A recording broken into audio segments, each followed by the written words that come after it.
እግዚአብሔር ለማይችል ነገር የሚቻል ነገር እንደሚሰጠው ውሃ ምድርን ከነጓዟ ተሸክሞ በመኖሩ ይታወቃል። እንደ ውሃ ብጽብጽ የሆን እንኳን ብንሆን እግዚአብሔር ካለ የማንችለው ነገር የለም፣ ይቻላል። ጥቅስ መጥቀስና እምነትን በተግባር መርምር ልዩነት አለው አይባልም እንጂ አንድ ወንድማችን ባለፈው ሰምታችኋል አይደል? እንደ ኢየሱስ በባህር ላይ ሄጄ አሳያችኋለሁ ብሎ አዞ ውጦት ሰምታችኋል።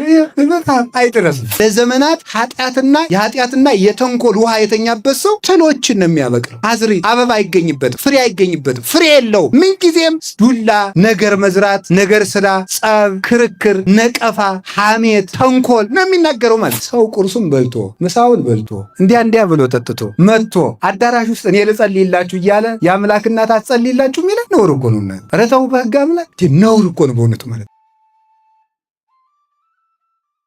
ካለ ክብሩ ለፀሐይ ወካለ ክብሩ ለወርህ ካለ ክብሮሙ ለከዋክብት።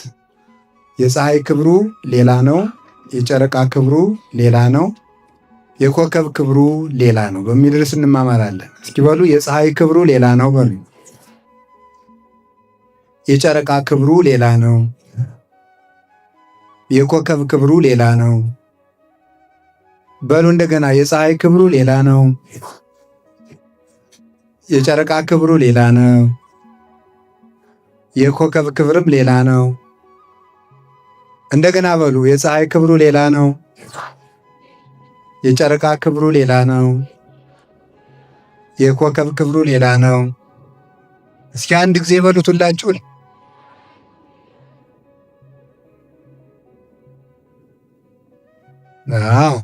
የሐዋርያው የቅዱስ ጳውሎስ መልእክት አንደኛ ቆሮንቶስ ምዕራፍ 15 ቁጥር 41 ላይ ያለው ቃል ማለት ነው።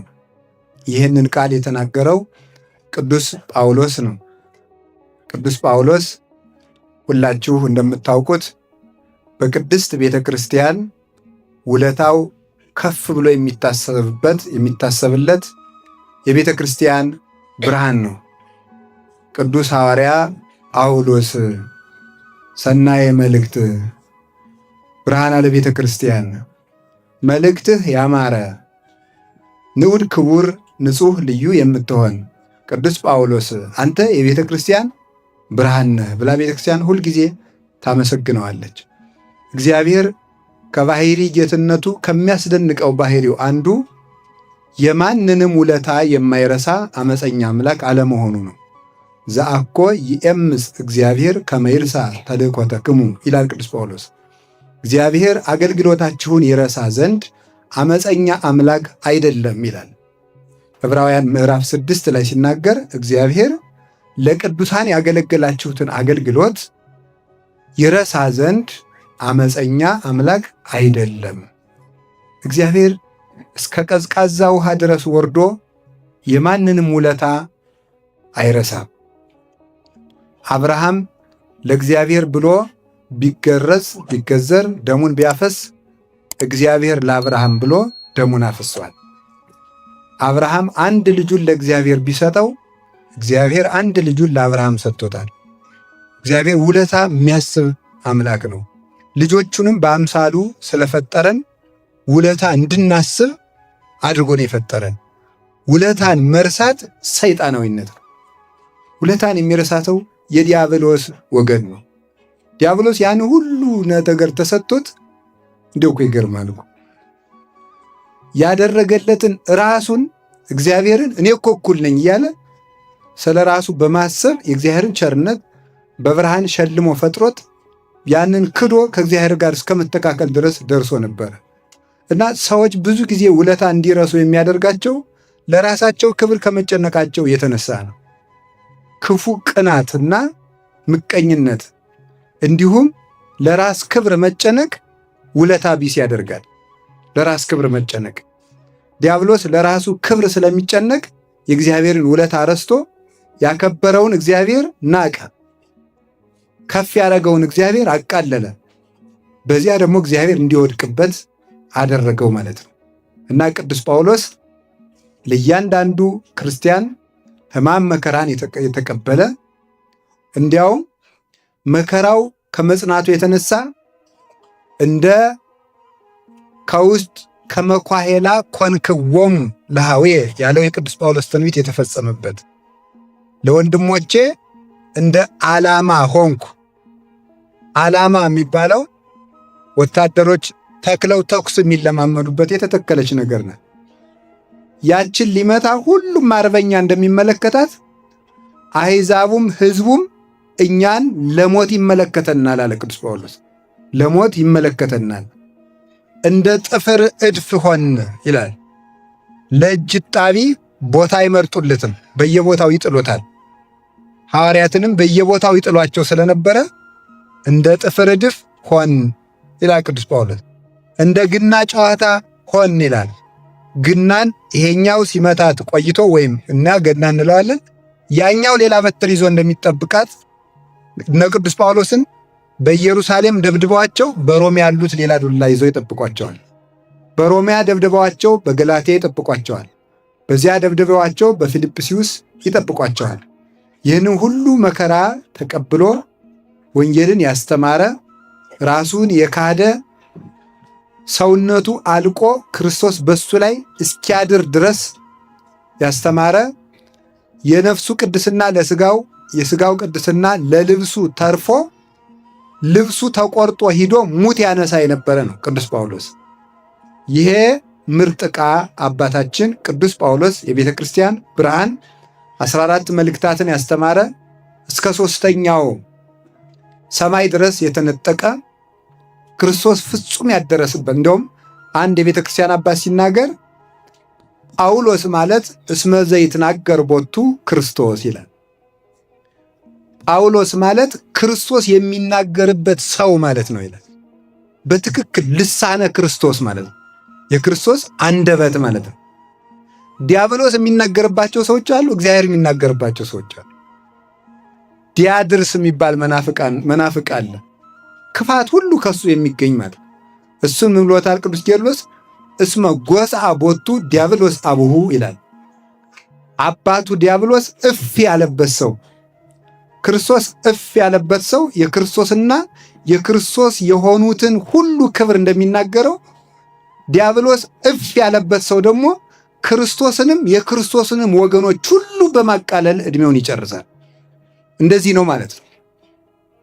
የክደት አረቂ ያሰከረው ሰው ክፉ ነው ይላል ቅዱስ ቄርሎስ። አረቂ ካሰከረው ክደት ያሰከረው ይበልጣል ይላል። አረቂ ያሰከረው ሰው በእንቅልፍ ይለቀዋል፣ ግን እንዳትጠጡ በእንቅልፍ ይለቀዋል። ክደት ያሰከረው ሰው ግን ተኝቶም ይክዳል፣ እየበላም ይክዳል፣ እየሰጡትም ይክዳል። ምንም ሊመልሰው አይችልም፣ አይምሮው ታውሯልና።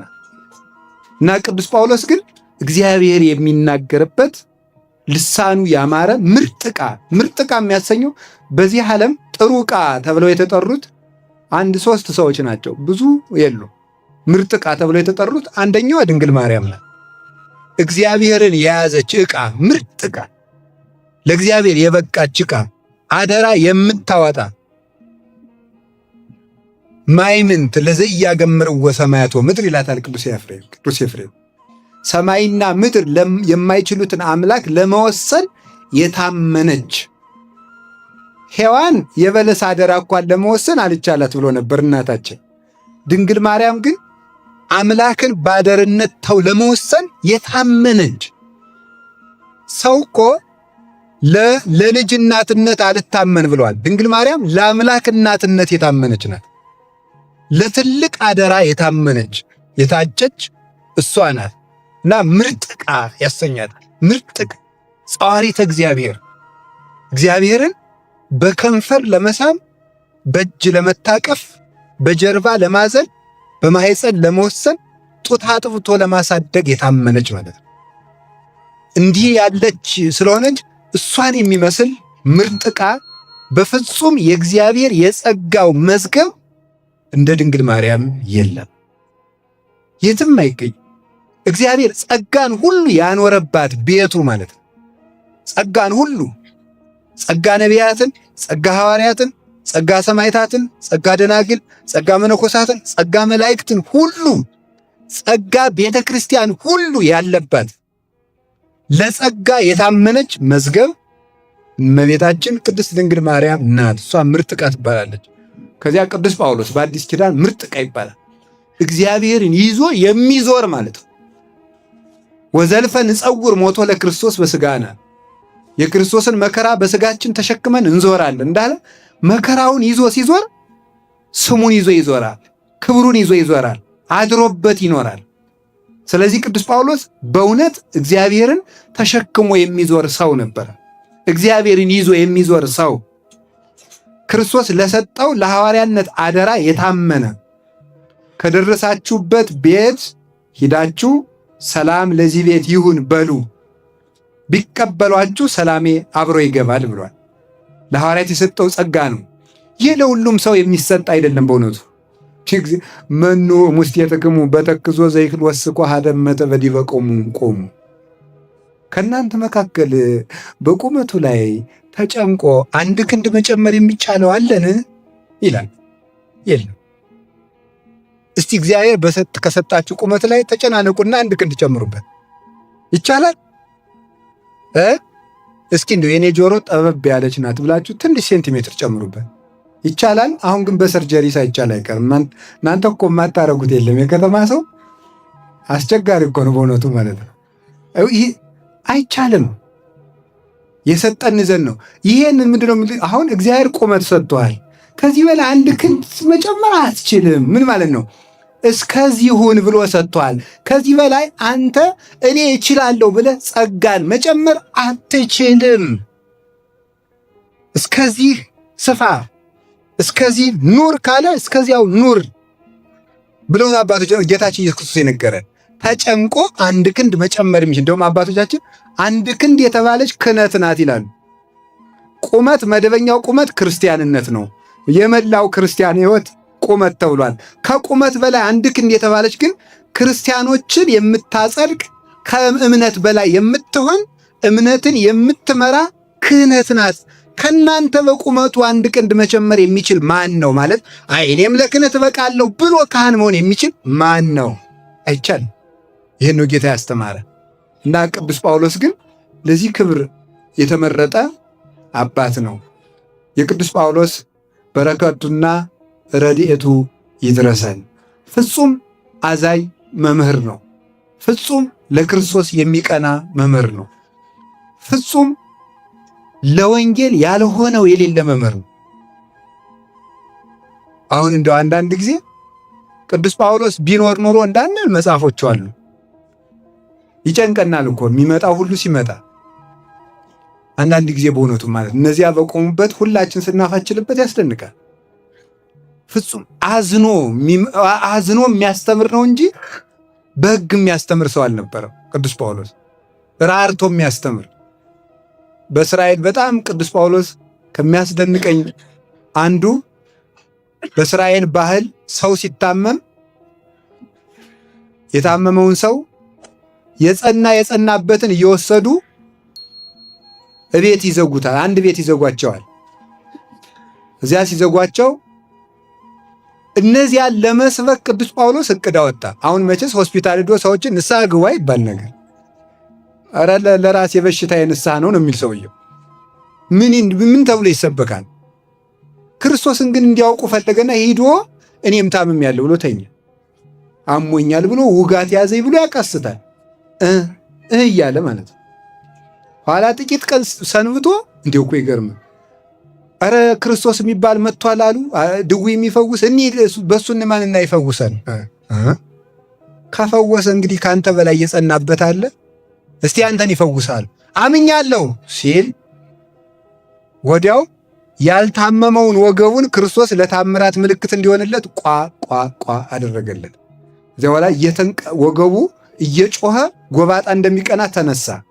በትክክር እንደታመመ አድርጎለት ለወንጌል ያደረገው ስለሆነ እዚያ በኋላ እኛም በጳውሎስ አምላክ አምነናል ብለው መልሷቸዋል። ስለዚህ ምን አለ? ለታመሙት እንደታመመ ሆንኩላቸው፣ ለታሰሩት እንደታሰሩ ሆንኩላቸው፣ ለወንጌል ሁሉን እሆናለሁ ብሎ የተናገረ ጣዖት በሚመለክበት ሀገር ሂዶ የጣዖት አምላኪዎችን ልብስ ለብሶ አብሮ እየሰገደ አቴና ሂዶ ሲያስተምር የማይታወቀው አምላክ ለፀሐይ አምላክ፣ ለጨረቃ አምላክ፣ ለዝናብ አምላክ፣ ለክረምቱ አምላክ፣ ለበጋው አምላክ ብለው እንደገና ደግሞ ድንገት የማናውቀው አምላክ ብለው የማይታወቅ አምላክ ብለው ታፔላ ጽፈው ሲሰግዱ ያን የማይታወቀውን አምላክ እኮ አወቅኩት ሲሰግድ ቆይቱ ማን ይባላል? ክርስቶስ ብሎ አስተምሮ የመለሰ አባት ነው። የቅዱስ ጳውሎስ አምላክ በወንጌል የሚቀልዱትን ሁሉ ያሳርፍልን። ቅዱስ ጳውሎስ ወንጌልን በሚሰብክ ጊዜ ብዙ ሰው ነበር የሚሰብክ። ታስሮ ሲታሰር ደግሞ ምን ያደርጋሉ? በቅዱስ ጳውሎስ ላይ መከራ ለማጽናት ብለው ወንጌል የሚሰብኩ ሰዎች ነበሩ። እንዲያው እኮ ይገርማል። ምክንያቱም የታሰረ በወንጌል ስለሆነ እሱ ሲሰብክ ደግሞ ምን እንዲባል ነው? ይሄው ዛሬም የእሱ ተከታዮች ነገሩን አላቆሙም ተብሎ እስራት እንዲጨመርበት የማያምኑትን ወንጌል ጳውሎስን ለማሳሰር ይሰብኩ ነበር። ዛሬ እኮ የማያምኑትን ወንጌል እኮ የሚሰብኩ ሰዎች አሉ። የማያምኑትን ወንጌል ማለት ነው። ለሕዝብ ወንጌላዊ ለመምሰል መጽሐፍ ቅዱስን የማያምኑትን የማይመለከታቸውንም የማይመለከቱትን ወንጌል ጥቅሱን ብቻ አንጠልጥለው የሚመጡ ሰዎች አሉ። ምን አለ ቅዱስ ጳውሎስ? ጳውሎስን ይንደደው ብለው የሚሰብኩ ሰዎች አሉ። በመከራዬ ላይ መከራ ሊጨምሩብኝ ወንጌል የሚሰብኩ ሰዎች አሉ። በቅናት ወንጌል የሚሰብኩ ሰዎች አሉ። በዚያም በዚህም ብሎ ክርስቶስ ይሰበካልና ደስ ብሎኛል ይላል። እሱ ግን በመከራዬም ፈጣሪን አመሰግነዋለሁ ይላል። አንዳንዶቹ ደግሞ የፊልጵስዩስ ሰዎች እሱ በሮም ታስሮ ሳለ ሳንቲም አዋጥተው ከታሰረበት ስለጠየቁት እኛም እንደ ቅዱስ ጳውሎስ ሳንቲም እንዲሰጠን ብለው ስብከት የጀመሩ ሰዎች ነበሩ። እነዚህ ሁሉ ማለት ወንጌልን መባያ ሕግ አደረጋችኋት ያላቸው ለዚህ ነው። መባያ ሕግ በስብከት ማባበል አልመጣንባቸውም ይላቸዋል ቅዱስ ጳውሎስ። በስብከት ማባበል አልመጣናቸውም። በስብከት ማባበል ማለት ለሕዝብ የማይጨበጥ ተስፋ እየሰጡ ሕዝብን ከተስፋ የሚያወጡ ሰዎች ናቸው። የማይጨበጥ ተስፋ እየሰጡ የማይሆነውን ትሆናለህ፣ የማይደርስበትን ትደርሳለህ እያሉ የማይጨበጥ ተስፋ የሚሰጡ የስብከት አባባዮች ይባላሉ። ወደ ልዩ ወንጌል የሚወስዱት እነዚህ ነበረ ቅዱስ ጳውሎስ ውቅወሙ ለከለባት ያላቸው፣ ውሾችን እወቁባቸው ያላቸው። ውሾችን እወቁባቸው፣ ከሆዳቸው ምስጢር የማያድሩትን መልሰው ወደ ጥፋታቸው የሚመለሱትን እወቁባቸው ብሎ ውቅወሙ ለገበርተ እኪት፣ ክፉ ሰራተኞችን እወቁባቸው ያለን እነዚህ ነበረ። ፊልጵስዩስ ምዕራፍ 3 ላይ ያሉ ማለት ነው። የቅዱስ ጳውሎስ በረከት ይደርብን።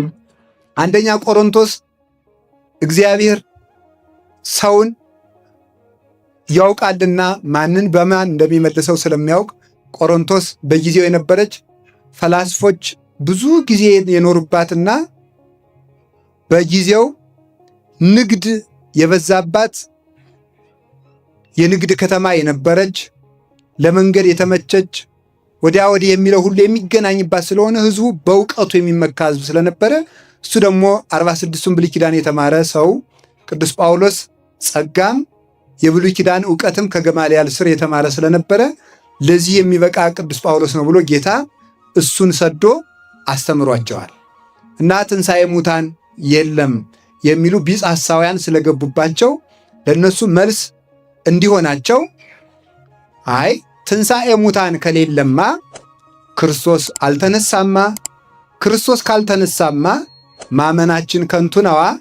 አንተ የቆሮንቶስ ገበሬ ትንሣኤ ሙታን ከሌለ አንተ የምትዘራው ስንዴ ፈርሶ በስብሶ እንደገና 30፣ 60፣ 100 ፍሬ አፍርቶ የሚነሳ ከሆነ በእግዚአብሔር አርአያና አምሳል የተፈጠረ ክቡር የሰው ልጅ እንዴት አይነሳም ትላለህ? በምንነሳም ጊዜ ሁሉም የየራሱን አካል ይዞ ይነሳል። ዘር፣ ስንዴ፣ ጤፍ፣ በቆሎ፣ ማሽላ፣ ኑግ፣ ሌላም ሰሊጥ ተዘርቶ ሁሉም የየራሱን አካል ይዞ ይነሳል። አይቀላቀልም። አንድ ላይ ተዘርቶ ሁሉም የየራሱን አካል ይዞ ይነሳል። በአንድ መሬት ተቀብረን ሁላችንም ሳንቀላቀል በእግዚአብሔር ጥበብ አውሬ ቢበላን ውሃ ቢወስደን በረሃ ላይ አውሬ በልቶን ብንቀር አሞራ ስጋችን ፍቆት አጥንታችን ተከስክሶ በየቦታው ተበትኖ ሌላው ቀርቶ አጥንታችን ተቃጥሎ አመድ ሆነን ብንዘራ እንኳን እግዚአብሔር አካላችን በአካል በአንትንት በአይጽምት በአስራው በጅማት አጽንቶ እንደገና ሰብስቦ ሰው ያደርገናል። መጀመሪያም ከአፈር ነው የፈጠረን፣ ኋላም ደግሞ አፈር የሆነውን ሰው ያደርገናል። እንደገናም የየራሳችን አካል ይዘን እንነሳለን። ሰው ሁሉ የየራሱን ስራ ይዞ ይነሳል። የየራሱን ስራ የሰራውን ስራ ተሸክሞት ይነሳል እና ሁላችንም የየራሳችን አካል ይዘን እንነሳለን። በየክብራችንም እንነሳለን። አንድ ቀን እንነሳ እንጂ የምንነሳው ግን በየራሳችን ክብር ነው። አንዱ በሌላው ክብር አይነሳም። የየራሱን ክብር ይዞ ነው የሚነሳው። ክብር አይቀላቀልም። ባለ 30ው የባለ 60 ክብር ይዞ አይነሳም። ባለ 60ው የባለ 100 ክብር ይዞ አይነሳም። ሁሉም በየክብሩ ይነሳል። 1 ዲናር ይሰጠዋል። በሰርክም የመጣ በቀትርም የመጣ በ9 ሰዓት የመጣ በማለዳም የመጣ በልጅነቱም ያመነ ቆይቶም ያመነ በእርጅናውም አምኖ የሞተ ለሁሉም 1 ዲናር፣ 1 ዋጋ፣ 1 የዘላለም ሕይወት፣ 1 መንግሥተ ሰማያት ይሰጠዋል። የምንነሳበት ክብር ግን የተለየ ክብር ነው። ይህም በምን ማስረጃ ታስረዳናለህ ሲባል ቅዱስ ጳውሎስ የፀሐይ ክብሩ ሌላ ነው፣ የጨረቃ ክብሩ ሌላ ነው፣ የከዋክብት ክብሩ ሌላ ነው። በአንድ ሰማይ በአንድ ረቡዕ ተፈጥረው በአንድ ትእዛዝ ታዘው አንድ ብርሃን ተቀብተው በአንድ ሰማይ አብርተው ሲኖሩ ክብራቸው ግን ልዩ ነው። በአንድ ዕለት ተፈጥረዋል በሉ፣ በአንድ ረቡዕ ተፈጥረዋል በሉ። አይዟችሁ፣ በአንድ ረቡዕ ተፈጥረዋል፣ በአንድ ትእዛዝ ተፈጥረዋል፣ በአንድ ሰማይ ያበራሉ። በክብር ግን ምን ይላሉ? በሉ እንጂ ንገሩኝ። በክብር ምን ይላሉ? አንድ ጊዜ በሉ ጨምሩ። አዎ ያዙ፣ ይሄን እንዳትረሱ። እንግዲህ ማለት በምን ይኖራሉ? በስንት ሰማይ በስንት ትእዛዝ ተፈጠሩ? በክብር ግን ምን ይላሉ? ይለያያሉ። ይህንን ነው መያዝ። እሺ፣ ይህንን ነው የምናየው። ኋላም እየክብራችን እንድነሳ ክብር ይስጠን መድኃኒዓለም። ይህንን ካልን ምንድን ነው ይህንን ያመጣ ነው? በአጭር ቃል ፀሐይ፣ ጨረቃ፣ ከዋክብት ምንድን ናቸው ነው? ሰማይ ምንድን ነው? ይህን ብቻ ነው የምናየው። ሰማይ እንግዲህ እግዚአብሔር ፀሐይ፣ ጨረቃ፣ ከዋክብትን የፈጠራቸው መቼ ነው ካላችሁኝ፣ ረቡዕ ነው የፈጠራቸው። እግዚአብሔር እሁድ ፍጥረትን ጀምሮ ቅዳሜ ለእሁድ ሌሊት 7 ፍጥረት ፈጥሮ ጨለማንም ጨምሮ መላእክትን ግን ሲነጋ ፈጥሯቸዋል። ከዚያ በኋላ ብርሃንን ፈጥሯል። ከዚህ እስከ ብሩህ ሰማይ የሚባለው ከዚህ በላይ ያሉት 7ቱ ሰማያት ናቸው። ከዚህ እስከ ብሩህ ሰማይ እስካለው ሰማይ ድረስ ውሃ የሞላ ነበረ። ከዚያ በኋላ እግዚአብሔር ለይትጋባ ማይ ውስተ ምዕላዲሁ ብሎ ውሃውን በየቦታው ሰበሰበው። ማክሰኞ የሚሰራው ስራ ስለነበረው ሰኞ አስቀድሞ ውሃውን ሰበሰበ። ውሃውን አንዱን ከዚህ ከምናየው ሰማይ በላይ ሰቀለው። ከዚህ ከምናየው ሰማይ በላይ የሰቀለውን ውሃ ሐኖስ አለው። ሐኖስ ማለት ተሐዋኪ ማለት ነው፣ ወይም ብጽብጽ ማለት ነው፣ የሚታወክ ማለት ነው፣ የሚገማሸር ተባዕታይ ይለዋል። አባቶቻችን በወንድ ይመስሉታል። ወንድ ምንድን ነው? ጀብደኛ አይደለ? አዎ፣ ይሄ መግረሽረሽ፣ መደባደብ፣ መቆጣት፣ ማዘዝ የሚወደው ወንድ ነው እና በዚያ ይመስሉታል። ያ ረግቶ አይቀመጥም። ግን ሰማይ ለብቻው ወደዚያ ወደ አንዱ ሰማይ እንዳይሄድ ምን ያደርገዋል? ልክ ባቢል የሚባል ነፋስ እንደ ብራና ውሃውን ወጥሮ እንዲይዘው አድርጎ አስቀምጦታል እግዚአብሔር። እንግዲህ እንደምታዩት ውሃ በገበታ መቀመጥ የሚችለው ገበታው ምን ሲሆን ይመስላችኋል? ወደ ላይ ሲዞር ነው? ወደ ታች ሲዞር ነው? እንግዲህ በከተማ አላውቅም። በእኛ በገጠሩ ወደ እናንተ በቧንቧም አይሆንም እኮ ውሃ ሽቅብ ይፈሳል አይፈስም ሲባል በአዲስ አበባ በቧንቧ ይፈሳል አላሉ አንዱ። ለምክር ሲባል ለምክር የተባለውን ውሃ ሽቅብ አይፈስም እንጂ ሲል አይ በአዲስ አበባ በቧንቧ ይፈሳል ብሏልና ውሃ ሊይዝ የሚችለው ወደ ፊቱን ወደ ታች ዞሮ ነው። ገበታው ወደ ላይ ዞሮ ነው። እግዚአብሔር ግን ጥበበኛ አምላክ መሆኑን ለማስረዳት ሰማይ ፊቱን ወደ ታች ነው ወደ ላይ ነው የዞረው። ወደ ታች ዞሮ ውሃ ይዟል በላዩ ማለት ነው። ይህ ድንቅ ጥበቡ ነው ይላል ቅዱስ ዮሐንስ አፈወርቅ። ድንቅ ጥበቡ ነው። ውሃውን በላይ አድርጎ ተሸካሚ በታች አዞሮታል። እንደዚህ አድርጎ አስቀመጠው። አንድ ውሃ ሐኖስ ነው። አንዱን እጅ ውሃ አረጋና ጠፈር አደረገው። እግዚአብሔር ቻል ካለው የማይችል የለም። አርግቶ እንደ ከድንጋይ ይልቅ አጠንክሮ ይሄ የምናየው ሰማይ ውሃ ነው፣ ከውሃ የፈጠረው ነው። ውሃ ነው ግን ደረቅ ነው። ውሃውን ምን አድርጎታል? ከድንጋይ ከአጥንት አጠንክሮታል። በዚህ ይሄን ለምንድን የፈጠረው? ያኛው ሐኖስ እንዳይንጠበጠብ ነው። ያንን ውሃ ፍጥረት እንኳን ፈሶበት አንድ ጊዜ ቢያየው በድንጋጤ ብቻ ይሞታል፣ በመደንገጥ ብቻ። እንደገና ደግሞ የፀሐይ ከፍተኛው የሙቀት ክፍሏ ወደ ላይ ስለሚላክ አፈርን እንዳትቀደው በላይ ውሃ ጥዶበታል። እንደ ድስት ማለት ድስት ባዶውን ቢጣድ እንደሚሰበረው ማለት። እግዚአብሔር ቸር ስለሆነ ወደ ምድር የሚላከው የፀሐይ ብርሃን በጣም ጥቂቱ ነው የሚላከው። እናንተ ምድር የምትሉት ኦዞን የምትሉት፣ እኛ ደግሞ ምዕዛረ ፀሐይ የምንለው የፀሐይ ወንፊት ማለት ነው። ፀሐይ ብርሃኗ ተመጥኖ የሚወርድበት ነው። ያንን የሚከፍት እና የሚዘጋ መልአክ አለ። አሁን ስንት ወንፊቶች ቢከፈቱ መጠነኛ ብርሃን ያስፈልጋል። ማለዳ ስንት ይከፈት፣ 6 ሰዓት ስንት ይከፈት የሚለውን የሚመጥን መልአክ አለ። ከፍተኛውን ግን ወደ ጠፈር ይልከዋል።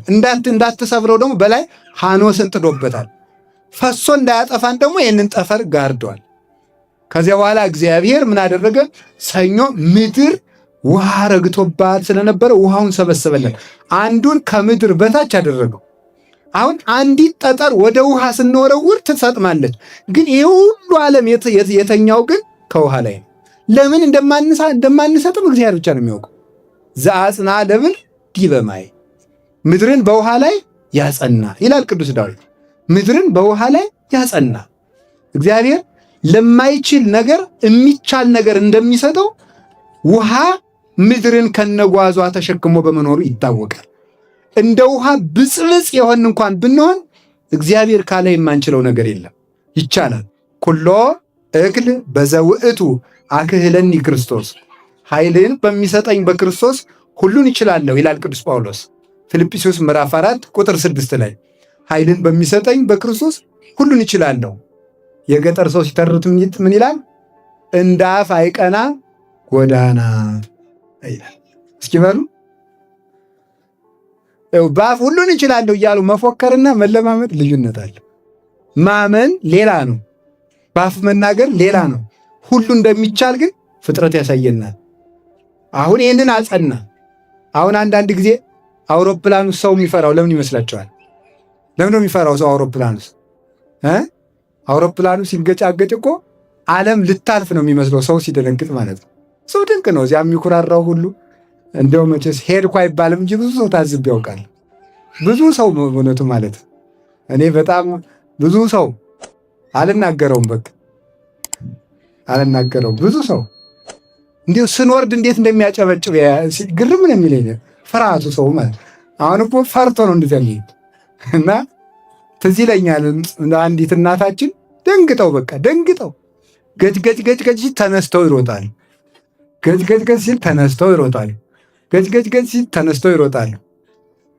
ከአውሮፕላኑ ስንደርስ ኢን ዘ ኔም ኦፍ ጂሰስ አሉ። መጀመሪያ ግን አላሉ። ችግር ሲመጣ እኮ እንደዚያ ነው። ሰው ሁሉ ሰው ይመስላል እኮ ነው። ኩሻቱ እኮ ይገርማቸዋል። የሚችል ይመስላል። ጥቅስ መጥቀስና እምነትን በተግባር መርምር ልዩነት አለው አይባልም እንጂ አንድ ወንድማችን ባለፈው ሰምታችኋል አይደል? እንደ ኢየሱስ በባህር ላይ ሄጄ አሳያችኋለሁ ብሎ አዞ ውጦት ሰምታችኋል። ይሄ አይደረስም። በእውነቱ ማለት አርፎ መቀመጥን የመሰለ እኮ ነገር እኮ የለም በእውነቱ። ሰው እኮ ሕይወቴን አስተካክሉልኝ ነው እንጂ እንደ ጌታ በባህር ሂዱልኝ አላለም። ሰው ያለ ሕይወቴን አስተካክሉልኝ፣ ትዳሬ እየተበላሸብኝ ነው፣ ሕይወቴ እምቢ ብሎኛል ብሏል እንጂ በባህር ላይ መሄድማ ጌታ ይበቃኛል ብሎ እኮ ሰው አውቆ ተቀምጦ ነበር። እንዲሁ አይደረስ እኮ ነው። አይነኩ ቢነኩ ያድሯል ሲታወቁ ይላል ሰው በእውነቱ ማለት አይነኩ መንካት ችግር ነው። እና አሁን ህዋው መሬትን ያመናት የተሸከመው ውሃ እንደሆነ አይምሯችን ስለማያውቀው ነው። መሬት ጠጠር የሚያሰጥም ውሃ መሬትን ከነሁለንተናዋ መሸከም ከቻለ ህዋውም አውሮፕላን መሸከም ይችላል ብሎ ማመን አቅቶን ነው ሰው የሚፈራው ማለት ነው። የሚፈራው ለዚያ ነው። ምድርን በውሃ ላይ አጸና፣ ታች አስቀመጠ። አንዱን ደግሞ ለምድር እንደ መቀነት አስታጠቃት። ምድርን በውጭ በኩል ሲመለከቷት ደብተራ ኦሪትን ትመስላለች ይላሉ አባቶቻችን። ምድርን የበቃ ሰው ያያታል፣ ያልበቃ ሰው አያያትም። ምድርን ግን በውጭ ሆኖ የበቃ ሰው በውስጥ እንዳለ ውጯን ዙሪያዋን ቢያያት ደብተራ ኦሪትን ትመስላለች። ድንኳኒቱ የደብተራ ኦሪት ጽርሐ አርያምን መስላ ሙሴ የሚያስታጥቃት የክብር ጌጦች ነበሩ እና ምድር እንደዚህ አድርጎ አስጊጦ ነው የፈጠራት። ለምድር አስታጠቃት ውቅያኖስን ማለት ነው። ይህንን አድርጎ በዚህ ዓለም ግን የቀረው እኛ የምንጠቀምበት ውሃ ሰዎች ዕቃ አጥበው ውሃውን ሲደፉት በጠርዙ እንደሚቀረው እንደ ጥቂት ውሃ ያለ ነው ይላል። እግዚአብሔር ሌላውን ውሃ አስወግዶታል። ለምንድን ነው ሲባል ምድር ማብቀል እንድትችል ነው። ምድር ማብቀል እንድትችል እግዚአብሔር ምን አደረገ? ውሃውን ሰበሰበ። ውሃ የተኛበት መሬት አያበቅልምና ውሃ የተኛበት አዛ በኋላ ረቡዕ ምን አለ? ለታብቁል ምድር ታብቀላል። የዚያን ጊዜ ጽጌያቱ፣ አበቦች፣ ዛፎች፣ አዝሬት፣ አትክልት በሙሉ ምን አደርግላት? አበቀልላት። አላችሁ ምድርን በአበቦች ሸለመ።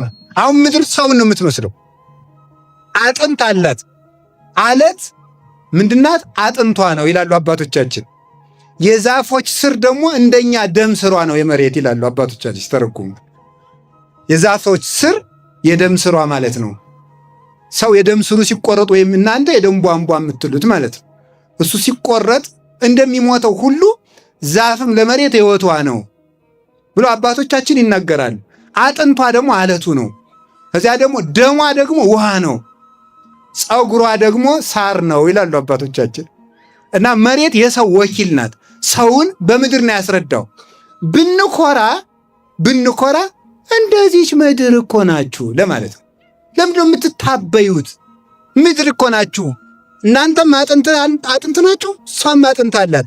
እናንተም ደም አላችሁ፣ እሷም ውሃ አላት። እናንተም የደም ስር አላችሁ፣ እሷም ስሮች አሏት። እናንተ ፀጉር አላችሁ፣ እሷም ደግሞ ሳር አላት ለማለት ነው። ክብር ካላችሁ ግን መሬት ለመስዋዕት የሚሆን ፍሬን ታፈራለች። እናንተም ካፈራችሁ ትከበራላችሁ ለማለት ነው። ካፈራችሁ ትከበራላችሁ።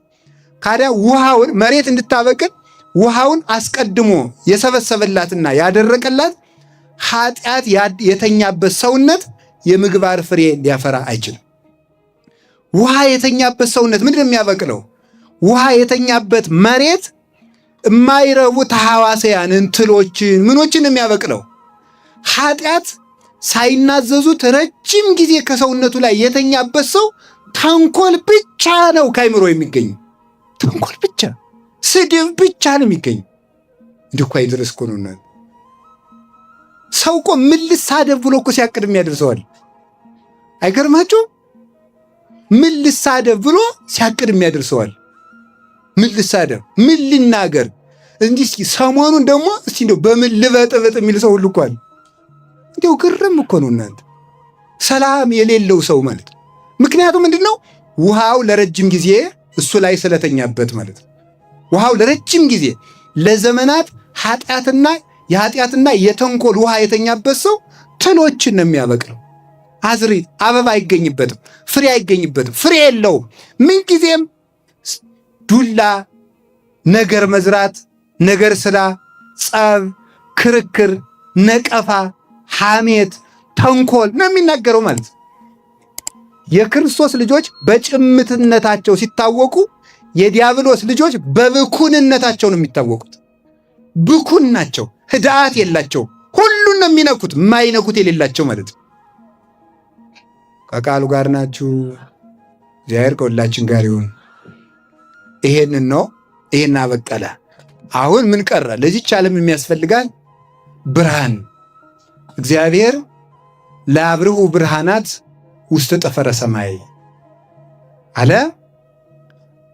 መሬትን ከፈጠረ በኋላ ዝሬት አትክልቱን ከተካ በኋላ በሰማይ ላይ ብርሃናት ያብሩ አለ።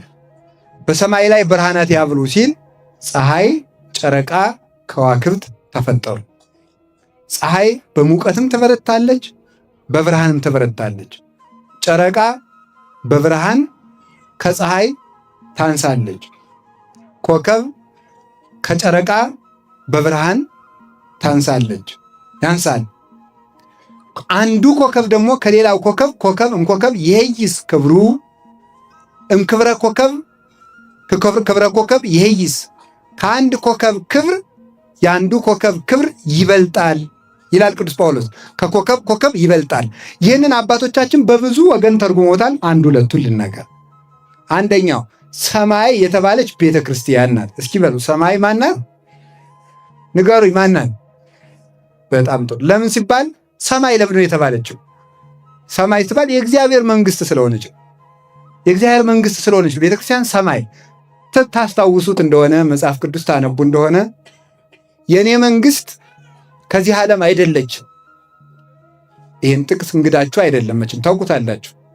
የእኔ መንግስት ከዚህ ዓለም አይደለችም። ዮሐንስ ወንጌል ምዕራፍ 18 ላይ ጲላጦስ አንተ የአይሁድ ንጉሥ ነህ አለው። አይ አንተ ትቤ፣ አንተ ነህ እንደዚያ የምትለኝ። ምን ማለቱ ነው ጌታ? አይሁድ ይሁዳ የምትባለው በተለይ ኢየሩሳሌም አካባቢ ሰማርያንም ሳይጨምር ነው፣ በተለይ በብሉይ ኪዳን አጠራር እና የአንዲት አውራጃ ንጉሥ የምታደርገኝ አንተ ነህ ማለቱ ነው። አንተ ነህ። እንዴት የዚች ብቻ የምመስልህ ለአንተ ነው፣ እኔ አይደለሁም። መንግሥቴስ ኢኮነትም ዝንቱ ዓለም፣ የእኔ መንግሥት ከዚህ ዓለም አይደለችም ማለት የዚህ ዓለም ሰው አይሽራትም፣ የዚህ ዓለም ሰው አይሽራትም። ምስጢሩ ግን ይላሉ መንግሥት የተባለች የእግዚአብሔር መንግሥት የምትባል ቤተ ክርስቲያን ናት። መንግሥቴ ከዚህ ዓለም አይደለችም ያለው ቤተ ክርስቲያኔ ምድራዊት አይደለችም ማለት ነው። ቅድስት እናታችን ኦርቶዶክሳዊት ተዋሕዶ ቤተ ክርስቲያን በዘመናት በሚፈጸሙ ችግሮች ሁሉ መሃል ሳትጠፋ የምትኖርበት ምክንያት የእግዚአብሔር መንግሥት ስለሆነች ነው። እንዲያውም እግዚአብሔር በቤተ ክርስቲያን ላይ ዲያብሎስ የሚያመጣውን ሁሉ የችግር አይነት ዲያብሎስ ያለውን ችግር ሁሉ እስኪጨርስ ድረስ እግዚአብሔር ዝም የሚለው የእግዚአብሔር አሸናፊነትና መንግሥት ከዲያብሎስ ኃይል ሁሉ በላይ ሆኖ ቤተ ክርስቲያን እንደሚጠብቃት ለማስተማር። አሁን ዲያብሎስ ቤተ ክርስቲያንን ለመፈተን ያልተጠቀመው ውስጥ ያላለቀበት ምን አለ? ፖለቲካን ይጠቀማል፣ ገንዘብን ይጠቀማል፣ ዝሙትን ይጠቀማል፣ ፍልስፍናን ይጠቀማል። ሁሉንም ተጠቅሞ ቤተ ክርስቲያንን ይጎዳታል። የዲያብሎስ እስከ ዛሬ ድረስ ዲያብሎስ አለው ከሚባለው መሳሪያ ወደ ቤተ ክርስቲያን ያልተጠቀመው ምንም የለም። ግን እግዚአብሔር ያን ሁሉ ነገር ሲደረግ ለቤተ ክርስቲያን ዝም የሚለው ቤተ ክርስቲያን ከዲያብሎስ አቅም በላይ ሆና እንደምትኖር ለልጆቹም ለመንገር ተስፋችን እንድናውቅ ለዲያብሎስም ደግሞ አቅሙን እንዲያውቅ ለማድረግ ነው። ስለዚህ ቤተ ክርስቲያን የእግዚአብሔር መንግሥት ትባላለች። የእግዚአብሔር መንግሥት ታዲያ በዚህ ሰማይ ላይ ሰማይ የተባለች ሰማያዊት ስለሆነች ነው። ዛሬ ነው ያድርገውና ድሮ ቤተ ክርስቲያን ሩጦ የገባ ሰው አይታሰርም አይደል? ታሰራል አይታሰርም? አቤት አይታሰርም። ዛሬሳ ለምንድነው ቤተ ክርስቲያን ሩጦ የገባ ሰው የማይታደር? የእግዚአብሔር መንግሥት ናት። አንድ ኤምባሲ ግን ሩጦ የገባ ሰው አይታሰርም። አይገርማችሁ? ከእግዚአብሔር ቤተ መንግሥት የገባ ሰው ግን ይታሰራል። ቤተ ክርስቲያን የእግዚአብሔር መንግሥት ስለሆነች ነው።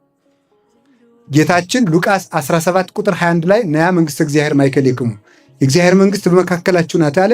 ያቺ በመካከላችን ያለችው የእግዚአብሔር መንግሥት ቤተክርስቲያን ናት።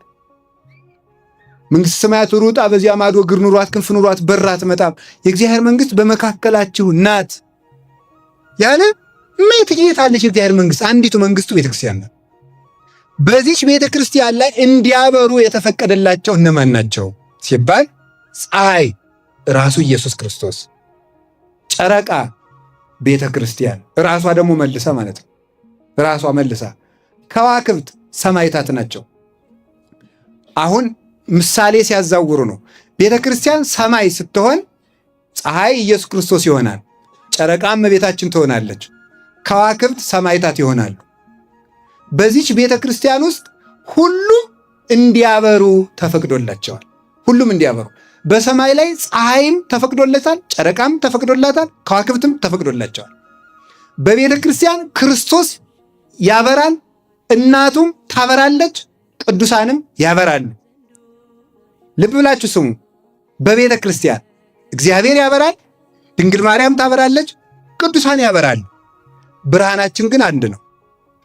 አሁን እግዚአብሔርን ጌታችን መድኃኒታችን ኢየሱስ ክርስቶስን በቤተ ክርስቲያን ውስጥ እናመልከዋለን። መድኃኔዓለም ድንግል ማርያምን ሰዓሊ ለነ ቅድስት እንላታለን። ስዕሏን እንስላለን፣ ታምሯን እናነባለን፣ ቅዱሳንን እንሰግድላቸዋል። ከዚያ በኋላ አንዱ መንገደኛ ይመጣና እያው ሲቀላቅሉት ይላል። መልስ የፀሐይ ክብሩ ሌላ ነው አትሉም እናንተ? በሉ እንጂ የፀሐይ ክብሩ ሌላ ነው በሉ እንጂ። የጨረቃ ክብሩስ ምንድን ነው? የኮከብ ክብሩስ ሌላ ነው። ክርስቶስም እናቱም ቅዱሳንም በአንዲት ቤተ ክርስቲያን ውስጥ ይኖራሉ፣ ይመሰገናሉ። የክርስቶስ ክብሩ ሌላ ነው በሉ። አሁን የእናቱ ክብር ሌላ ነው በሉ። የቅዱሳን ክብር ደግሞ ምንድን ነው? ሌላ ነው። ይሄን ለይተን ነው የምናምን እኛ ማለት ነው። እኛ ዝም ብለን ከጥጃ የባስን አይደለንም። ፈጣሪያችን በፈጣሪነቱ መድኃኔዓለምን የእምነታችን ራስ ብለን ነው የምናመልከው እሱ። እናቱን ግን የእግዚአብሔር እናት ብለን ሰዓሊተ ምሕረት ብለን የመጨረሻ የምንሰጣት የታመነች የምሕረት እናት ነው የምንላት። ወይ ሰው ቁርሱን በልቶ ምሳውን በልቶ እንዲያ ብሎ ጠጥቶ መጥቶ አዳራሽ ውስጥ እኔ ልጸልይላችሁ እያለ የአምላክ እናት አትጸልይላችሁ የሚለው ነውር እኮ ነው። እናንተ ኧረ ተው በሕግ አምላክ ነውር እኮ ነው በእውነቱ ማለት ነው። በጣም ነውር ነው። ሀፍረተ ቢስ መሆን ማለት ነው። ሀፍረተ ቢስ በእውነት ማለት ነው። ሰው ቢያንስ እኮ ይኸውላችሁ ወይ ማወቅ አለበት፣ ካላወቀ ደግሞ ቢያንስ መጠየቅ አለበት። ካልጠየቀ ቢያንስ እንዴት አያፍርም? ማፈር እኮ ትልቅ ነገር ነው በእውነቱ። ደግሞ በወንጌል አላፍርም ሊለኝ ይሆናል ነገ ደግሞ መጥቶ ወንጌል እንደዚያ ነው እንዴ? ወንጌል ሰው መናቅ እንኳንስ ድንግል ማርያምን ቅዱስ ጳውሎስ የሚናገረው ፊልጵስዩስ ምዕራፍ 1 ላይ ምንድን ነው የሚለው? ማንም ሰው ባልንጀራው ከሱ እንደሚበልጥ ይወቅ ይላል። ማንም ሰው ነው የሚለው። ማንም ሰው ባልንጀራው ከሱ እንዲሻል ይህንን ይቁጠር ነው የሚለው። እኛ እናቱንም እናውቅበታለን ማመስገን፣ እሱንም እናውቃለን፣ እናመልከዋለን። ፈጣሪያችን ነው። እናቱን ደግሞ ምን እንደሆነች እናውቃለን። የአምላክ እናት ናት። ለእሷ ስንሰግድ እናታችን፣ ለእሱ ስንሰግድ አምላካችን፣ ለቅዱሳን ስንሰግድ ረዳቶቻችን ብለን የፀሐይ ክብሩ ሌላ ነው እስኪበሉ ምመናል። እሺ አዎ እሱ ነው። ከቃሉ ጋር ናችሁ። ከዚያ ደግሞ ሰማይ የተባለ ምንድን ነው? ሰማይ የተባለ የእኛ ልብ ነው። እስቲ የእኛ ልብ በሉ። ሰማይ የተባለ የእኛ ልብ ነው። ፀሐይ የተባለ ኢየሱስ ክርስቶስ ነው። ጨረቃ የተባለች ቤተክርስቲያን ናት። ከዋክብት የተባሉ ሰማይታት ናቸው። ሰማይ የተባለ የእኛ ልብ ነው። በሰማይ ላይ ሶስቱ ያብሩ ማለት በክርስቲያኖች ልብ የክርስቶስ ፍቅር፣ የቤተ ክርስቲያን ፍቅርና የቅዱሳን ፍቅር መኖር አለበት ማለት። የክርስቶስን ፍቅር መኖር አለበት፣ የቅዱሳን ፍቅርም መኖር አለበት፣ የቤተ ክርስቲያን ፍቅር መኖር አለበት። ይሄን ነው ሰማይ የምንለው። ልብ ይሉታል። ይሄ ነው ልብ የሚባለው። ይሄ ነው ወይ ጉድ! ቅዱስ ጳውሎስ እኮ የተሰሎንቄን ሰዎች ምን እንዳላቸው ብትሰሙ፣ እናንተ የተሰሎንቄ ሰዎች የመመኪያዬ ዘውድ ናችሁ ነው የሚላቸው። እስኪ በሉ በሞቴ የመመኪያዬ ዘውድ በሉ እስኪ። ኧረ ተው ጎበዝ። የተሰሎንቄ ሰዎች ለቅዱስ ጳውሎስ የመመኪያው ዘውድ ከተባሉ አክሊለ ምክህነ ብላት ምንድን ነው ነውሩ? የመመኪያዬ ዘውድ ድንግል ማርያም ብላት ምንድን ነው ነውሩ? መመኪያዬ ጋሻዬም ነሽ ክብሬም ነሽ ብላት ለእኔ ነው የምትበዛብኝ እንጂ ለእሷስ አያንስባትም።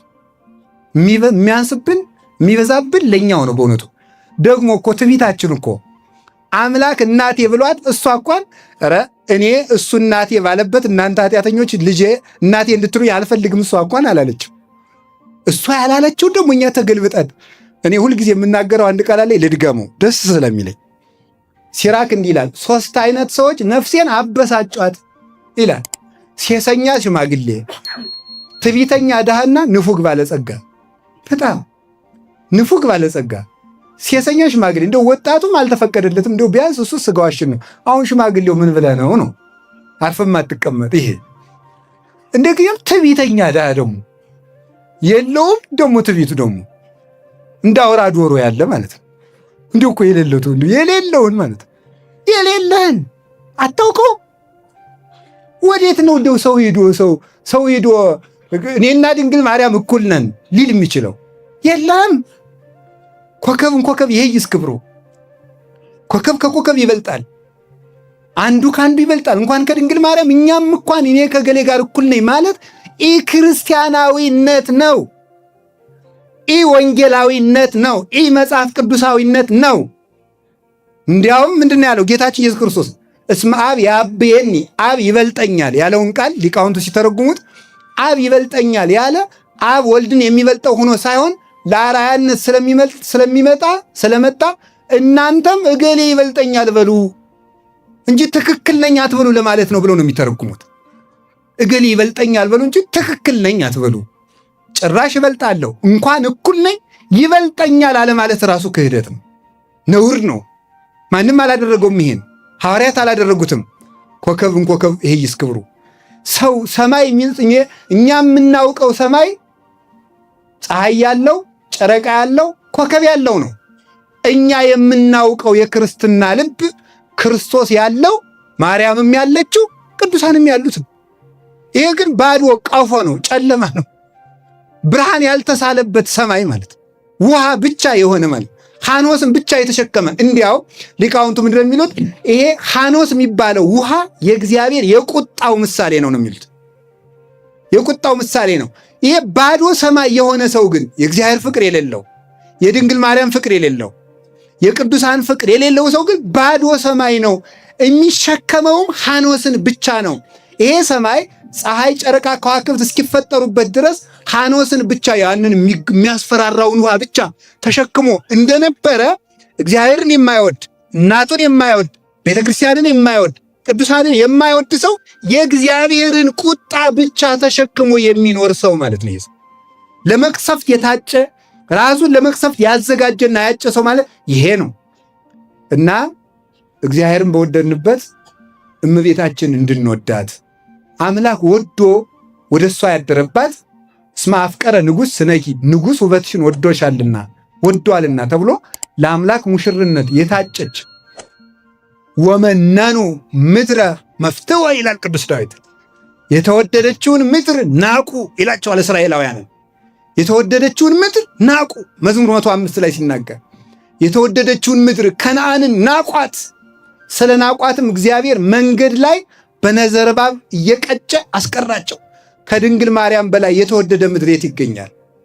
ፍሬ ሕይወት ኢየሱስ ክርስቶስን ይዛ የተገኘች ምድር እሷን አየት ዛቲን ተታስተሪ ከምርውቅ ከመማይቶት ብሪት ከመፀሐይ እንደ ጨረቃ የደመቀች እንደ ፀሐይ የሞቀች ከሩቅ የምትታይ ያቺ ማናት ተብሎ የተነገረላት የግብፅን ውሃ የማትጠጣው ያቺ መልካሚቱ ምድር ዘዳግም 11 ላይ እንደ ምድረ ግብፅ ያለች አይደለችም አለ። የምድር ውሃ አትጠጣም። የግብፅ ምድር ከሰማይ ዝናብ የሚጠጣ ነው እንጂ ከሰማይ ዝናብ አያገኝም። የአባይን ውሃ ብቻ የሚጠጣ። እኔ የምሰጣችሁ ምድር እንደ ግብፅ ምድር አይደለችም፣ ከሰማይ ጠል የምትረካ ናት ብሏል ዘዳግም 11 ላይ ሲናገር። ይህ ማለት ነው የእኔ እናት ድንግል ማርያም የወንድ ዘር የምታውቅ አይደለችም፣ የሰማይ ጠልን የምትረካ ናት ማለት ጠለ ምሕረት ወልደ እግዚአብሔርን ይዛ የምትገኝ ናት እንጂ ለተጠሙት ሰዎች ሁሉ የምሕረት ውሃ ልጇን ይዛ የምትመጣ ናት እንጂ የወንድ ዘር የምታውቅ አይደለችም። ያችሁም የተወደደች ምድር ናት። እንዲያው ምን ይላል ሙሴ ሲናገር ይቺ የምሰጣችሁ ምድር እግዚአብሔር አምላካችሁ አለ ከመጀመሪያው ዓመት እስከ መጨረሻው ዓመት ድረስ የሚያያት ናት ማለት እግዚአብሔር ዓለም ሳይፈጠርም ዓለምም ሲፈጥርም ዓለምም እስከሚያልፍ ድረስ የሚያያት እናቱ እመቤታችን ናት። የተወደደችው ምድር ዓለምን ሲፈጥር እሷን እያየ ይፈጠራል። ሲወለድም እሷን አይቶ የተወለደባት፣ ሲሰቀልም እሷን አይቶ የተሰቀለባት፣ ሲያርግም እሷን አይቶ ያረገባት፣ እሷ ባለችበት ሀብተ መንፈስ ቅዱስን የላከባት፣ እንደገናም ደግሞ ሲመጣ በእሷ ሥጋ የሚገለጥባት እናቱ እመቤታችን ቅድስት ድንግል ማርያም ወላዲተ አምላክ ይችም ትባላለች። የተወደደችው ምድር የተወደደችውን ምድር ናቁ፣ እነሱም ምድረ በዳ ላይ ቀሩ። የተወደደችውን ምድር እመቤታችን የሚንቁ ሰውም እንዳይወዳት የሚያደርጉ ሰዎች በእግዚአብሔር መንግሥት ጽዋ ተርታ ዕድል ፈንታ ሳይኖራቸው መሬት ላይ ይቀራሉ። ምድር ላይ ከመቅረት እግዚአብሔር ይሰውረን እና እመቤታችን የተወደደችው ምድር ናት። ስለ እሷ መናገር ወይ ግሩም! ስለ እሷ መናገር ስለ እግዚአብሔር መናገር አይሆንልንም እንጂ ደግሞ መናገሩ ራሱ በሆነልን ነበር። ስለ አብርሃም ከተነገረ፣ ስለ ዳዊት ከተነገረ፣ ስለ ሙሴ ከተጻፈ፣ ስለ ዳዊት በሚነገርበት መጽሐፍ ቅዱስ በሚጻፍበት በሚተረክበት ቤተክርስቲያን የዳዊትን አምላክ ስለወለደችው መናገር ነውር ነውን? ስለ ሙሴ በሚነገርባት ቤተክርስቲያን የሙሴን ጌታ የወለደችውን ስለ ድንግል ማርያም መናገር ነውር ነውን? ስለ ነቢያት መናገር ክብር በሆነበት ቤተክርስቲያን የነቢያትን ጌታ ስለወለደች ስለ ድንግል ማርያም መናገር ነውር ነውን? ስለ ሐዋርያት መስበክ የሐዋርያትን ታሪክ መተረክ ክብር በሆነባት ወንጌል የሐዋርያትን ጌታ ስለወለደችው ስለ ድንግል ማርያም መናገር ነውር ነውን? ገንዘብ የማይጠግብ ሰው ገንዘብን እንደ ዝናብ ብታንጠበጥብለት አይጠግብም ይላል ዮሐንስ አፈወርቅ። ክፉ ሰው ስጦታን ሁሉ ቢሰጡት አያመሰግንም። አለማመስገኑ በምን ይታወቃል? አምላክን ወልዳ የሰጠችው ድንግል ማርያምን ባለማመስገኑ። ይህን ውለታን መርሳት ማለት ነው። የፀሐይ ክብሩ ሌላ ነው፣ የጨረቃ ክብሩ ሌላ ነው፣ የኮከብ ክብሩ ሌላ ነው። ሁሉም ግን በእኛ ብርሃን በእኛ ልብ ይኖራሉ። የእግዚአብሔርም ፍቅር፣ የእናቱም ፍቅር፣ የኮከቡም የቅዱሳንም ክብር። ለምንድን ነው ኮከብ የምንላቸው? ኮከብ የምንላቸው ለምን ይመስላችኋል? ጨረቃ የምንላቸው ከዋክብት የምንላቸው ለምንድን ነው? ክርስቶስም ፀሐይ ይባላል፣ እናቱ ድንግል ማርያምም ፀሐይ ትባላለች። አሁን ደግሞ ለይተን ነው እሷ አሁን ፀሐይ፣ ጨረቃ፣ ከዋክብት፣ ድንግል ማርያም ፀሐይ ትባላለች። ዮሐንስ መጥምቅ ጨረቃ ይባላል፣ ቅዱሳን ከዋክብት ይባላል። እንዴት ፀሐይ? ለምን? ቅዱስ ጳውሎስ የፀሐይ ክብሩ ሌላ ነው ሲየተናገረ የመጣው ስለ ትንሣኤ ሙታን ነው። ስለዚህ የፀሐይ ክብሩ፣ የጨረቃ ክብሩ፣ የከዋክብት ክብሩ ሲል እዚህ ላይ ምን ማለት ብንናገሩ ነው? በሰማይ ላይ ፀሐይ፣ ጨረቃ፣ ከዋክብት ያብሩ ሲል በቤተ ክርስቲያን ውስጥ ክርስቶስም ቅዱሳንም ይኑሩ ማለቱ ነው። እንደገና ደግሞ ምን ማለት ነው? አይ ቅዱስ ጳውሎስ ደግሞ ለትንሣኤ በተናገረበት አንቀጹ ደግሞ ለይቶ ፍጥረት ሁሉ ይነሳል፣ ግን የፀሐይ ክብር ሌላ፣ የጨረቃ ክብር ሌላ፣ የኮከብ ክብር ሌላ ሁሉ እንደሆነ እኛም እንደየክብራችን መነሳቱን እነሳለን፣ ግን ክብራችን ግን ክብራችን ይዘን እነሳለን ብሎ በክብር እንደምንላይ ተናግሯል። ስለዚህ በጨረቃ በፀሐይ የመሰላቸው ባለመቶ ፍሬ፣ እስኪ ባለመቶ ፍሬ በሉ። በጨረቃ የመሰላቸው ባለ 60 ፍሬ፣ እስኪ ባለ 60 ፍሬ በሉ። በኮከብ የመሰላቸው ደግሞ ባለ 30 ፍሬ ናቸው ማለት ነው። የባለ መቶ ጌታ እኮ ነው ያለ። ማን ያለ ጌታ? ምድሩ አበቀለ፣ 30 ያፈራለ፣ 60 ያፈራለ፣ 100 ያፈራለ። ባለመቶውን ባለመቶ ብለህ ትናገርለታለህ እንጂ ባለ 60 ብትል እግዚአብሔር ያከበረውን ማን ይከሰዋል? 100 ያፈራውን 60 ማለት ክደት ነው። 60 ያፈራውን 30 ማለት ክደት ነው። 30 ያፈራውን ባዶ ማለት ክደት ነው። ድንግል ማርያም ከ100 በላይ ያፈራች ናት። በእውነት ማለት ከ100 በላይ ያፈራች። ባለመቶውን እንዴት ክብር ትቀንሳለህ? እግዚአብሔር 100 የሚያፈራለ 60 የሚያፈራለ 30 የሚያፈራለ እያለ አንተ የለም 60 ነው ባለመቶውን ከባለ 30ው ጋር እኩል ነው እንዴት ትላለህ? አንተ 30ውን እንኳን አልጀመርከውም። ሳትጀምር ባለመቶውን ከኔ ከባለ 30ው ጋር እኩል ነው ማለት ትዕቢት ነው፣ ዲያብሎሳዊነት ነው። ባለመቶ ባለ 60 ባለ 30 አለ ብሎ ለይቶ ባለቤቱ ተነግሮናል። ስለዚህ ቅዱስ ጳውሎስ ባለመቶውን ፀሐይ አለው፣ ባለ 60ውን ጨረቃ አለው፣ ባለ 30ውን ደግሞ ኮከብ አለው። ድንግል ማርያም ከባለ መቶ በላይ ናት። ባለ 60 ያፈሩ አሉ፣ ሰማዕታት ናቸው። ከዛስ ደግሞ ባለ 30 ያፈሩ አሉ፣ መነኮሳት ናቸው። በምዕመናን ብቻ ሲወርድ ደግሞ ባለ 100 ያፈሩ አሉ፣ ሰማዕታት ናቸው። መከራውን እንደ ምግብ እየተሻሙ የሚበሉት የሚቀበሉት መከራ አያምልጠኝ የሚሉት ለክርስቶስ ብለው ሰማዕታት። ባለ 60 የተባሉት ደግሞ መነኮሳት ናቸው። የመነኮሳትን መከራ የሚያውቀው መነኩሴ ብቻ ነው። መቼም እናንተ መቼም አታውቁትም አይደል? መነኩሴ መሳደብ ብቻ ነው የምታውቁት። መነኩሴ አትሳደቡ፣ እውነቴ ነው፣ ነውር ነው። እንዲሁ ዝም ብሎ ማይሆንለትን ሰው ከበሩ አሉ በሰው እጅ ሲያዩት ሲይዟት እሳ አንዳንድ ቀን እንደው በጽጌ መጋረጃው ተገልጦ ሊቃውንት ሲያሸበሽቡ መርጌታ የሆናቸው አይመስላችሁ? ይመስላችኋል አይደል? እንደዚያ ይመስላል ማለት እና የመነኩሴ ክብር ዝም ብሎ ቀሚሱን አድርጎ ቆቡን አድርጎ እንደው በዚህ በአዲስ አበባ ጀርቀቅ ሲል እንዲሁ ዝም ብሎ በዓለሙ የሚኖር ይመስላችኋል? መከራውን ነው የሚያሳየው። መከራውን ማለት እንዲሁም አባ እንጦንስ ቆይ እኔን ብቻ ነው የሚጠሉኝ? ቆይ እስኪ ልብሱን ይጠሉታል ብሎ ልብሱን ወስዶ በአንድ መቋሚያ ዝም ብሎ እዚያ ላይ አቆም። አጋንንት መነኩሴ መስሏቸው ልብሱ ጋር ትግል ጀመሩ። የሚገርመው አይፈልጉትም። እና መቼም የዚህ ዘመን መነኮሳት እንደ መስቀያ ነን በእውነቱ ማለት ነው። በትክክል ላንኖረው እንችላለን። ልብሱም ግን መከራ ያስቀብላል። ልብሱን ለብሶ መኖር በራሱ መከራ ነው በዚህ ዘመን ማለት ልብሱን ለብሶ መኖር እንኳ ማለት ነው። እና እነዚህ ግን ትልልቆቹ ናቸው። ባለ 60 የተባሉት እና አቡነ ተክለ ሃይማኖት እና አቡነ ገብረ መንፈስ ቅዱስ ናቸው። ባለ 30 የተባሉት ደግሞ ምዕመናን ናቸው። ምዕመናን በአጠቃላይ አምነው የሚኖሩት ሁሉም ግን አንድ ትንሣኤ ይነሳሉ፣ አንድ ዲናር ይወስዳሉ፣ አንድ መንግሥተ ሰማያት ይቀበላሉ።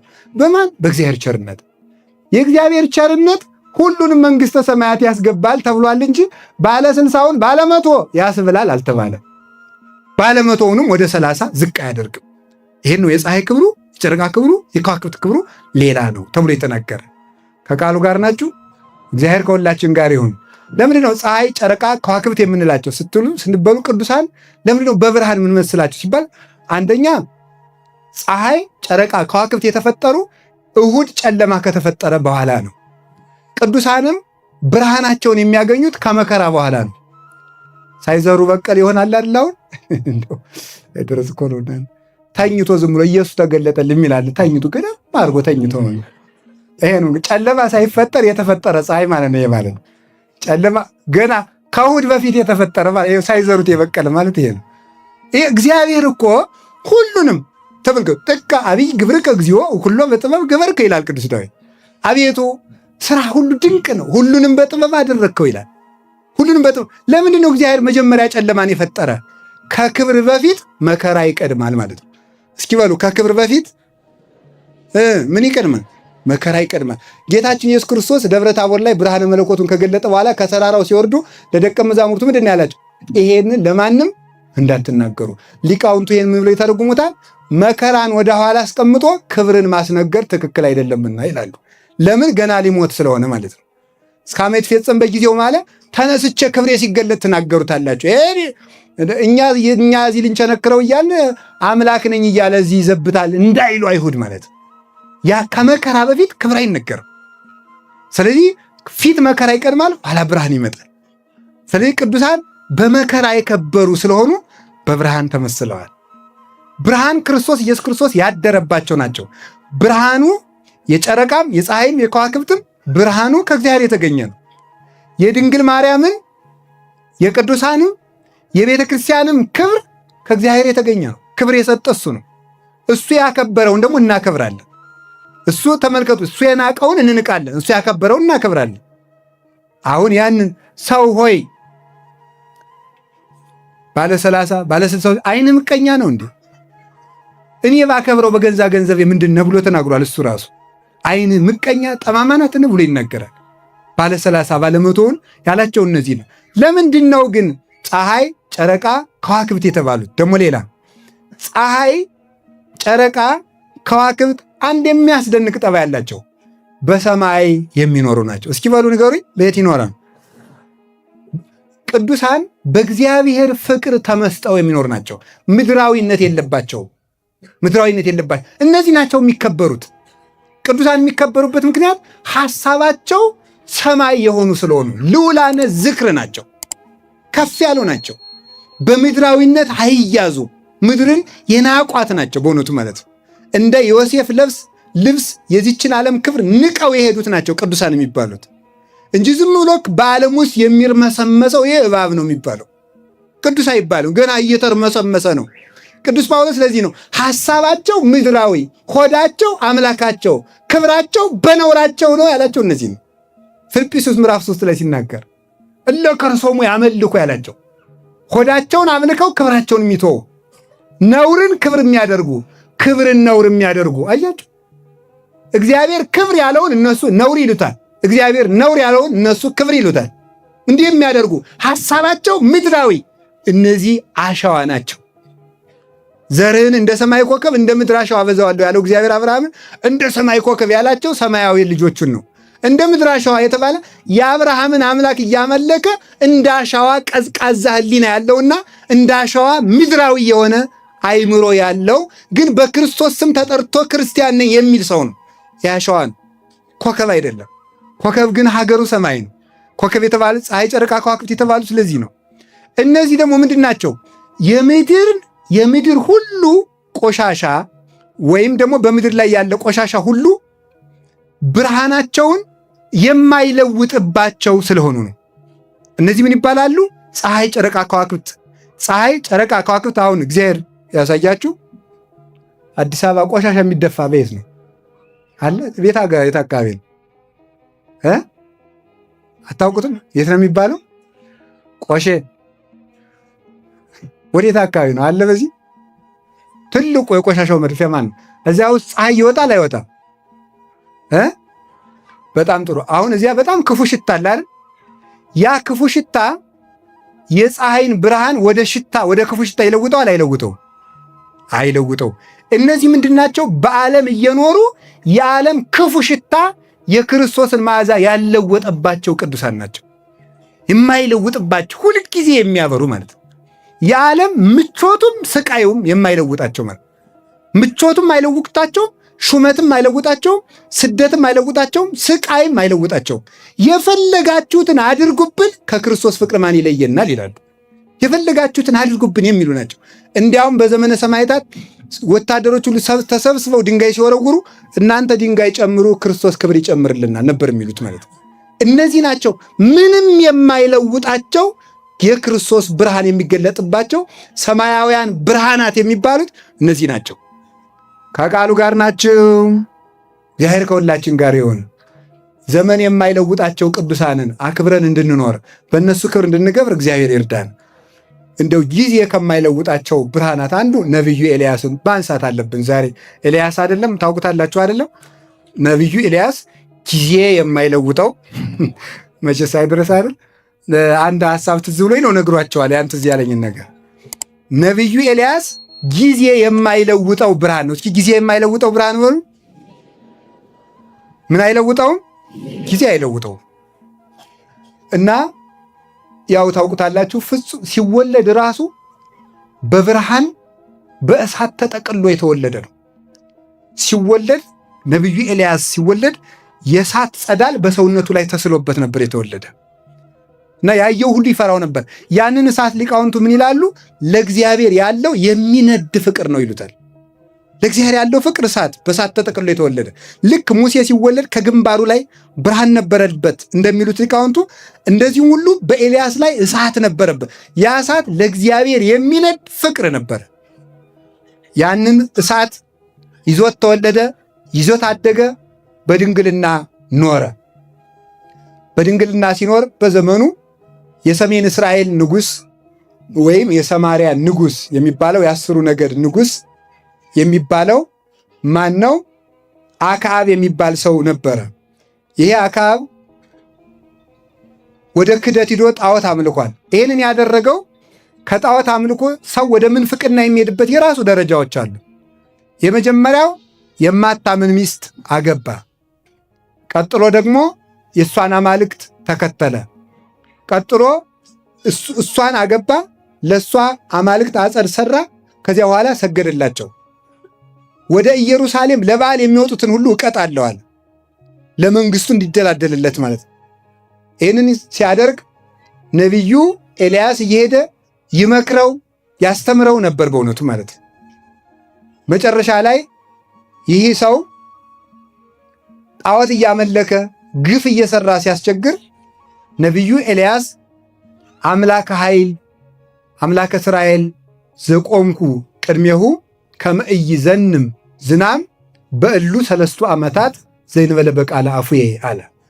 ከኔ ካንደበቴ ቃል ሳይወጣ በዚች 3 ዓመት ዝናብ ጠብ አይልም። ይሄን ሁሉ ሰው የጠገበ በዝናብ አብቅለህ በፀሐይ አብስለህ ስለመገብከው ነው። ስለዚህ ዝናብ አይዘንምም ብሎ ሰማይና ምድርን አዘዛቸው። እስቲ እግዚአብሔር ያሳያችሁ። ሰማይና ምድር የሚታዘዙለት ነው ኤልያስ ማለት ነው። ለእነዚህ መታዘዝ ነውር ነው ጎበዝ? ሰው ከሰማይና ከምድር ይብሳል? ሰማይ ምድር ለኤልያስ እየታዘዙት እኔ ለኤልያስ አልታዘዝም? ታዘዙት፣ ጸጥ አሉ። ፍጥረታት ሁሉ ክብራቸውን ያውቃሉ፣ የሚያከብሩትንም ያውቃሉ። እማናውቅ እኛ ብቻ ነን። ፍጥረታት ውሃን ብትሉት ባህርን ብትሉት እንኳን ቅዱሳንን የሙሴን በትር እንኳን ታውቃለች። ማን እንደያዛት ታውቃለች እኮ። በትሪቱን በማን እጅ እንደተያዘች ስላወጣው ክፍል ነው የምትለው። አንዱ የፈርዖን ጠንቋይ ሄዶ ግን ቢቀጠቅጠው ባህሩን ወይ ምንም እምቡጭ ነው የሚለው ውሃው ዝም ብሎ ማለት። በማን እጅ የተያዘ ነው? በሙሴ እጅ የተያዘ ነውና ባህር ትፈራታለች ያችን ብትር። ከዚያ በኋላ ኤልያስንም አወቁት የእግዚአብሔር ክብር ያደረበት ሰው እንደሆነ። ጸጥ አለ። እግዚአብሔር ለኤልያስ ሂድ በቁራ ምግብን ያመጣልህ አለው። ቁራ ምግብን ስለሚያመጣልህ ሂድና በኮራት አካባቢ በፈፋው ስር በዛፉ ስር ተቀመጣለ። ቁራ ለኤልያስ ስንቅ እያመላለሰ ይመግበው ነበር። እግዚአብሔርም ውሃ ፍልቆለት እዚያ ይጠጣል። ለኤልያስ 3 ዓመት ሲቃረብ ድረስ ቁራዎች ምግብ መገቡት። ትዝ ይላችኋል? ቁራ በኖህ ዘመን ውሃ መጉደሉን አይተናል ቢባል እዚያ የወዳደቀውን እየበላ በዚያው ነበር የቀረ። አሁን ግን ስሙን አደሰ። እንደ የኛ ስም የሚለወጥ መቼ ነው እናንተ? አሁን ስንቅ አቀባይ ሆነ። በእውነቱ የሚደንቅ እኮ ቁራ ሲለወጥ ሰው አይለወጥ። ግን እንደ ትናንትናው ዝም ብሎ ጉጭ እንዳለ ማለት ሃኖሩት ይገኛል ዝም ብሎ ማለት ቁራ። እኛም ቀማኛ የነበርነውን ስንቅ አቀባይ ለመሆን ያብቃል። ሊቃውንቱ ግን ምንድነው የሚተረጉሙት? መቼስ መጽሐፍ ቅዱስ እኮ ለነፍሳችን ጥጋብ የተጻፈ የእግዚአብሔር ምግብ እኮ ነው። እና ቁራ ኤልያስ የእግዚአብሔር ምሳሌ ሲሆን በቁራፍ መመገቡ፣ በቁራፍ የመጣውን ኤልያስ ሳይጸየፍ መመገቡ እግዚአብሔር የኃጢአተኞችን ጸሎትና መስዋዕት ሳይንቅ የመቀበሉ ምሳሌ ነው። እንዲህ አድርጎ ኤልያስ እየተመገበ ኖረ። ኋላ እግዚአብሔር ዝም ብሎ ቢያይ ኤልያስም ዝም አዝንም አለ። እግዚአብሔር ደግሞ ለፍጥረቱ ያዝናል። ይችን ምግብ ካላስቀረዋት ኤልያስ አዝንም አይልም ብሎ ምግቧን አስቀረ እግዚአብሔር። ኤልያስ ቋኑ ይፌይቶ ለቋ በቁራም የቁራ ወንበዴ ያለበት እንዴ ያለ ዘወር እያለ የለም። ዋይቱን ምዶ ቢያዝ የለም። 3 ጊዜ እየተመላለስ ቢያይ የለም። ቢያይ ኤልያስ ዝም ቁጭ። ምግብ አምጣኝ እግዚአብሔር የማይለወጥ ብርሃን ማለት እኮ ይሄ። እንዴት ምግቤን ታስቀርብኛል አትሉ እናንተ ብትሆኑ? አንተን ብዬ ወጥቼ እንዴት ምግብ ወዴት አጣ? በጸሎቴ ነው ይህን ዝናብ የዘግ። እሺ ሰማይ የለጎመ ጸሎት እንዴት ምሳ ያሳጣኛል ብሎ አለማጉረምረሙ ይደንቅ። ቁጭ ረሃቡን ታግሶ በረሃብ ሊሞት አይደል? ትዕግስቱም ድንቅ ነው ብሎ እግዚአብሔር መጣ። ኤልያስ ሁር ውስተ ሀገረ ሰራፕታ ወበህየተ ሴሰየከ ሀቲ መበለት፣ ወደ ሰራፕታ ሂድ፣ በዚያች አንዲት ድሃ ሴት አዘጋጅቼልሃለሁ፣ እሷ ትመግብሃለች አለው። ሲሄድ ወረከባ እንዘ ተአጥብ ዕፀወ ይላል። ጭራሮ ስትለቅም አገኛል። አንቺ ሴት እንደምን ዋልሽ? እባክሽ ውሃ ስጭኝ አላት። በኤልያስ ጊዜ ውሃ አለችው። እሱ ነውና ማለት ነው። ማን መስሎሻል አላለም። እባክሽን ውሃ አላት። በእሺ አለችው። በዚያውም ውሃ የምጠጣበት ቁራሽ እንጀራ አምጪልኝ አላት። አይ እኔ ያለችኝ እፍኝ ሙሉ ዱቄት ናት፣ በማሰሮዬም ትንሽ ዘይት አለች። ያችንም እኔም ልጄም አንተም በልተናት እንሞታለን። ከዚህ በቀር ሌላ እንደሌለኝ እግዚአብሔር ያውቃል አለችው። ደግ ሴት ነበረች በእውነቱ ማለት ነው። እና እግዚአብሔር ያውቃል። እንግዲያስ ሂጂና ቶሎ ጋግሪው፣ ስትጋግሪ ግን ረሃብ ጸንቶብኛልና መጀመሪያ ለኔ አምጪልኝ፣ ለአንቺና ለልጆችሽ ኋላ ትጋግሪያለሽ አላት። አሁን ሊቃውንቱ ምን ይላሉ? ኤልያስን ያህል ጀግና ቁራ ቢቀር ውሃ ቢደርቅ ዝም ያለ ጀግና ርቦት ለምግብ ሳስቶ ሳይሆን መጀመሪያ ከምትበሉት ሁሉ ለቤተ ክርስቲያን ስጡ ሲል ነው ይላሉ ሊቃውንቱ ማለት ነው። ኤልያስ ለምግብ ተጨንቆለት አይደለም። በእውነቱ አለመጨነቁ ነው። አላሳያችኋለሁ። መልአክ እየገለገለው ሁሉ አልበላም ብሎ እየተኛ ማለት ነው። ቢደረግ ቢሰራ እምቢ ብሎ ነበረ። ስለዚህ ነቢዩ ኤልያስ መጀመሪያ ለቤተ ክርስቲያን፣ መጀመሪያ ለምን በሉ ንገሩ እንጂ እናንተ ግን መጀመሪያ ማንም ይበላል። እና መጀመሪያ ስለምትበሉ መከራም ሲመጣ መጀመሪያ የሚደርስባችሁ በዚህ ነው። እና መጀመሪያ አትብሉ፣ የመጀመሪያውን ለእግዚአብሔር ስጡ፣ ቅድሚያ ለቤተ ክርስቲያን ስጡ ለማለት ነው። ያንን አደረገ። እዚያ ገባ። ያላትን ስላቀበለች ስለሰጠችው ቤት ሁሉ በረከተላት። አሁን ትንሽ ነገር ኑሯችሁ ያችኑ እግዚአብሔር አምጧት ቢል ምን ትላላችሁ? አሁን ኑሮ ተወዷል አሉ። ዘይትም ተወዷል፣ በርበሬም ተወዷል። ምን ያልተወደደ ነገር አለ ማለት ነው? እኔ የገረመኝ እኔ አላውቅም ነበርና ሻይ 10 ብር ገብቷል ተብሎ ሰምቼ በጣም ግርም ምን ያለኝ ገዳሙ ስለሚያበላኝ ነው እንጂ ስለማልበላ አይደለም የማላውቀው። ግን ሐሳብ የለኝም ለካ ብዬ በጣም ገረመኝ። ሻይ 10 ብር እኔ ድሮ 30 ሳንቲም ሳለ ነው የማውቀው። ያም ተወዶ በ10 ሳንቲም 10 ዳቦ የሚሸጥበት ጊዜ ምን ያውቃለሁ በእውነቱ ማለት ነው። እንዴት እንደዚህ ይሆናል? በጣም ይገርማል። ግን አሁን እንደዚያ በዚህ ዘመን 2000 ብር ደመወዝ ኑሯችሁ አስራት አውጡ ብትባሉ ምን ትላላችሁ? ኑሮ ባይወደድ እሺ፣ ግን በዚህ ሰዓት እንዴት ላወጣ እችላለሁ ነው የምትሉት። ግን ያለን መስጠት የሌለን ያሰጣል። ያለን ሲሰጡት እግዚአብሔር ደግሞ የሌለ አምጥቶ ይሰጣል። ይሄ ነው መስጠት ማለት። ይቺ ሰው ያላትን ሰጠችው፣ ያላትን ሰጠችው። ኤልያስ ደግሞ የሌላትን ጨመረላት። እግዚአብሔር ይበርክት ብሎታል፣ ይበርክትልሻል። ቅዱሳን ኤልያስ ሲገባ ዝናቡ እስከሚዘንብበት ጊዜ ድረስ ዱቄቱ ሳይጎድል ዘይቱም ሳይጎድል ኖረ። ማን? የእግዚአብሔር ሰው ኤልያስ በቤቷ ስለገባ። የእግዚአብሔር ቅዱሳን በቤታችን ሲገቡ በረከታችን ሁሉ የሞላ ይሆናል። አጋንንት ከመቤታችን ጀምሮ ቅዱሳንን ከቤታችን እንዲወጡ የሚለፍብን በረከት የለሾች ለማድረግ ነው። በረከት የሌለን ሰዎች እንድንሆን ነው። ኤልያስ ሲገባ በረከት ሞላላት። ይች ሰው ይበርክትልሽ አላት። ኋላ ደግሞ እዚያም ሄዶ ነቢይ ኤልያስ ዝም አለደው። እግዚአብሔር ደግሞ ለፍጥረቱ አሰበ። ይጠይቀኝ እንጂ ብሎ ማለት ኤልያስ እንዲሁ እግዚአብሔር እኮ ቅዱሳን እንዴት እንደሚያከብረ እግዚአብሔር ሰው ነው ትዕቢተኛ እንጂ እግዚአብሔር ደግ ነው። እኔ የፈጠርኩት ሰማይ ነው፣ እሱ ቢገዝ ታዲያ እኔ እንግዲህ ላዝንም እንጂ አላለም። እሱ ለእኔ ብሎ ይህን ያህል መከራ እየተቀበለ እኔም ከሱ ቃል ሳላገኝ አላዘንም ብሎ እግዚአብሔር አላዘን ብሎ እግዚአብሔር የኤልያስን ቃል አክብሮ ኖረ። እግዚአብሔር ያከበረውን ቃል ሰው አያከብርም፣ አከበረው። ኋላ ልጇን አስታቅፈው ውሃ ሄደች።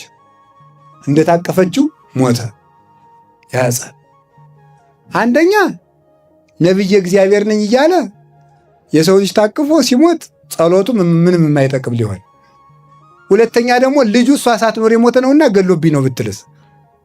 ኤልያስ በዚህ ጭንቀት ውስጥ ሆነ። እንግዲህ ያነፍሰ ገዳይ መጣ እባላለሁ እንጂ ማን ነቢየ እግዚአብሔር ይለኛል ብሎ ነቢዩ ኤልያስ ታቅፎ ከሰገነት ላይ አውጥቶ 7 ጊዜ እየወደቀ እየተነሳ እየወደቀ እየተነሳ እየወደቀ እየተነሳ ጸለየለት። ሕፃኑ ተንቀሳቀሰ። በጸሎቱ ሲንቀሳቀስ ያ የሞተው ሕፃን ተነሳ። ኤልያስ የወደቀው የተነሳው አበው በትውፊት እንደሚተረጉም 7 ጊዜ ነው። ይሄ ሙታን ወደ ቤተ ክርስቲያን ሲሄዱ በ7 ምዕራፍ የሚደረግ ለሙታን የሚደረገው ፍትሐት ነው። ሕይወት ያገኙበታል ማለት ነው። ሕይወት ያገኙበታል።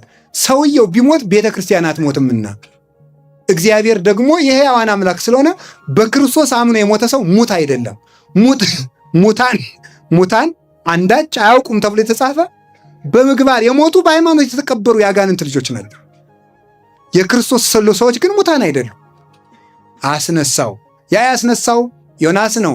የኤልያስ ጸሎት ሙት ይቀሰቅሳል። የቅዱሳን ጸሎታቸው ለሙታንም እንኳ ቢሆን ሕይወት ያሰጣል፣ ግዳጅን ይፈጽማል። ልጇ ተነሳላት። ከተነሳላት በኋላ ምን አደረገ? ነቢዩ ኤልያስ እግዚአብሔር ሂድና ለአክዓብ ተገለጥለት ዝናብ ላዘንብ ነኝ አለው። ሄደ። ንጉሡ ውሃ ፍለጋ ኤልያስን ቢሰማ ከቤተ መንግሥቱ ተከብሮ ይኖር ነበረ። ኤልያስን ሲያሰድደው እሱ ከመንበሩ ወርዶ ውሃ ፍለጋ ተሰደደ። ቅዱሳንን ማሰደድ ከመኖሪያ ያሰድዳል፣ መከራ ያመጣል፣ ሀገር አስወጥቶ ያሰዳል።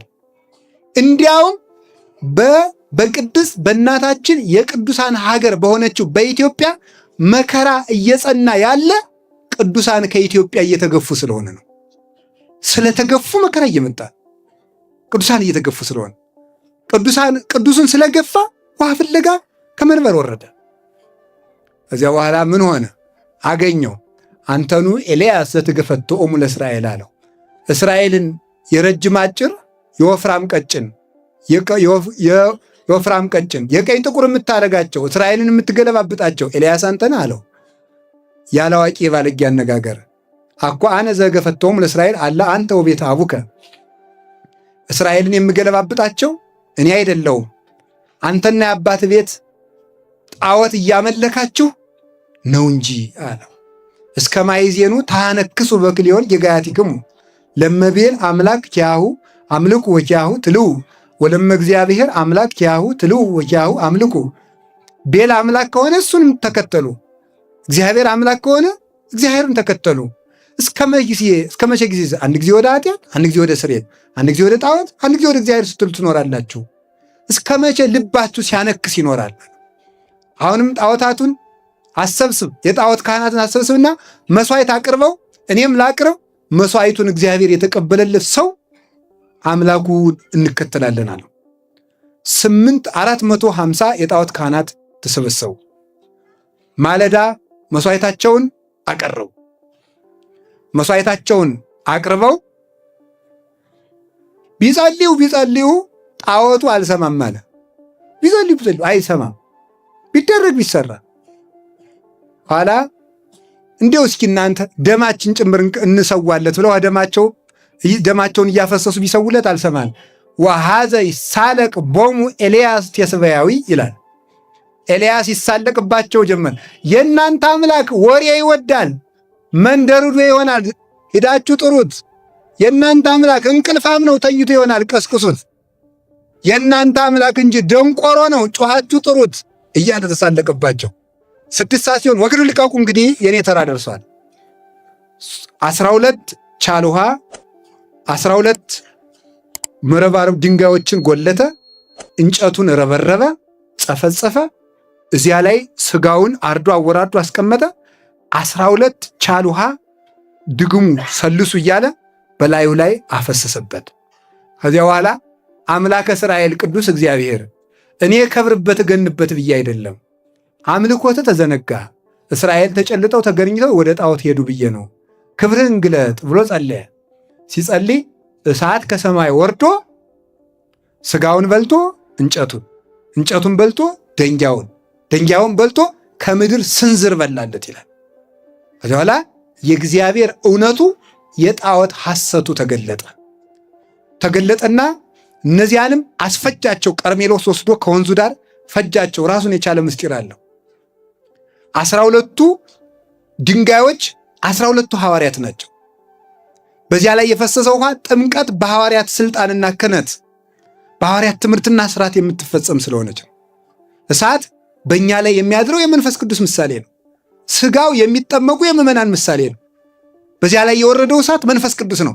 ኤልያስ እሳት እንዳወረደ ቅዱሳን መንፈስ ቅዱስ እንዲወርድ ይጸልያሉ። መንፈስ ቅዱስን በመካከላችን ይሆናሉ እንጂ መንፈስ እግዚአብሔርን የሚያረቁ ጣዖታት አይደሉም። በአክዓብ ላይ ያደረው ነው እንጂ የጣዖት መንፈስ በኤልያስ ላይ ያደረው የጣዖት መንፈስ አይደለም። በኤልያስ ላይ ያደረው የጣዖት መንፈስ አይደለም፣ የእግዚአብሔር መንፈስ ነው። ኤልያስ የመንደር እሳት አያመጣም። ኤልያስ የሚያወርደው የሰማይ እሳት ነው። በዚህ ዓለም ያሉ ሐሰተኛ ነቢያት የመንደር እሳት የሚጭሩ ናቸው። እንደ ኤልያስ ያሉ ቅዱሳን ግን የሰማይ እሳት ያወርዳሉ፣ አምልኮተ እግዚአብሔርን ይመሰክራሉ።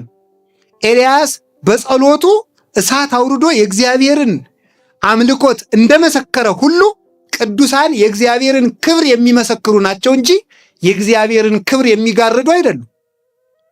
ኤልያስ እንዲህ ካለ በኋላ ኤልዛቤል ቢነዳድ የነደደው ሰው ዕውቀት የሌለው ሰው ዱላ ነው የሚቀድመው። በክርክር የተጠቃ ሰው ዛሬ ምንድን የሚያደርገው? ዱላ። መናፍቃን ሲሻቸው ቤተክርስቲያን ሲሻቸው መሳደብ መከራከር ሲያቅታቸው በዱላ ነው። የታወቀ ነው እንግዲህ ማለት አዛ ሲያቅቱት ወማኩ አንተ ኤልያስ ወማኩ አንተ ኤልዛቤል ኤልያስ በዚች ምድር ወይ አንተ ኑረህባት ወይ እኔ ኑሬባት። ቀድሞ ስደት፣ ረሃብ፣ መከራ በዚህ ሁሉ አልተለወጠም። አሁን ደግሞ ጸልዮ ሰማይንም ለጉሞ ይህን ሁሉ አድርጎ አምልኮተ እግዚአብሔርን አስመስክሮ ከዚህ በኋላ ደግሞ መከራ መጣበት። በዚህም አልተለወጠ። ኋላ ምን አደረገ? ሸሽቶ ሄደ። ከክትክታ ዛፍ ስር ተኛ። ተኝቶ ሳለ ፈጣሪ እኔ ከአባቶች አልበልጥም ግደለኝ አለው። ይህንን ቴዎዶሲዮስ የሚባል የቤተ ክርስቲያን ሊቅ ሲተረጎም ምን ይላል? ከአባቶች አልበልጥም ግደለኝ ማለው እባክህ የአባቶችን የሰማዕትነት ክብር አትቀማኝ ማለቱ ነው። እኔም በሰማዕትነት እንድሞት ፍቀድልኝ ማለቱ ነው እንጂ ኤልያስ ፈርቶ አይደለም ይላል መጽሐፍ ቅዱስ ላይ። ፈርቶ የተባለለት ሲተረጎም ይህ ነው። ከአባቶች ክብሬን እምወደው አይደለም። ኤልያስ ፈራ። ኤልያስ ከኤልዛቤት ስደት ሰደድ ፈራ ማለት ሰማዕትነት ይቀርብኝ ይሆን ብሎ ነው የፈራው እንጂ መከራውን አይደለም የፈራው። በዚህች አገር ኑሬባታለሁ። የአባቶችን የሰማዕታቱን የሌሎችን የነቢያት የአቤልን የደም የሰማዕትነት ክብር አትቀማኝ አትንሳይ ብሎ ጸለየ ማለት ነው ይላል። አባቶች አልበልጥማን ተኛ። ሐዘን እንቅልፍ ያመጣል። ተኝቶ ሳለ ከክትክታ ዛፍ ስር ነው መልአኩ ቀና ቀሰቀሰው። ኤልያስ ኤልያስ ኤልያስ አለው። ቀና ሲል እንጀራ በመሶበ ወርቅ የሚጠጣ ነገር ደግሞ ውሃ ማለት ነው በማሰሮ አገኘ። በላ። ረሃቡን ፈጭ ትንሽ ቀምሶተኛ። ኤልያስ ኤልያስ ብሎ ያው ቅድም ሳስቶ አይደለም አላልኳችሁ? መልአኩ ደግሞ ቀሰቀሰና ብላ ኤልያስ አለው። ቀምሶተኛ። ሶስተኛ ተንስ ወብላ እስመ ርሁቅ ፍኖትከ ዘተሐውር፣ የምትሄድበት ሀገር ሩቅ ስለሆነ ተነስና ተንስ ወብላ እስከምትጠግብ ድረስ ብላ አለው። ኤልያስ እስከሚጠግብ ድረስ በልቶ በመከራ ሳይለወጥ፣ በስደት ሳይለወጥ፣ በነገስታት ማስፈራሪያ ሳይለወጥ፣ በረሃብ ያልተለወጠው ኤልያስ፣ በመከራ ያልተለወጠው ኤልያስ ሞት ሳይለውጠው በእሳት ሰረገላ ተነጠቀ። በሃይማኖቱን በመከራ ያለወጠ እግዚአብሔር ደግሞ ክብሩን ሳይለውጥበት የማይለወጥ ክብር ይሰጠዋል። የቅዱሳን አምላክ ሁላችንን የሚያክብራል። ምን ይመስላችኋል? ያ መሃል ላይ ክትክታይቱ ቤተ ክርስቲያን ናት። ኤልያስ የተኛባት ክትክታ ማለት ሁላችን የምንጠጋባት ቤተ ክርስቲያን ናት። ከትራሳችን ያለችው መሶበ ወርቅ እመቤታችን ናት። ወርቁ ንጽሕናዋ ነው። ከውስጡ ያለው ኤልያስ መሶበ የተኛ ከትራሱ መሶበ ወርቅ ነበረ። ነቢያት የሞቱት መሶበ ወርቅ ድንግል ማርያምን እያዩ ነበረ። ከዚያ ውስጥ ህብስተ ሕይወት ክርስቶስን ተስፋ አድርገው ነበር የሞቱት።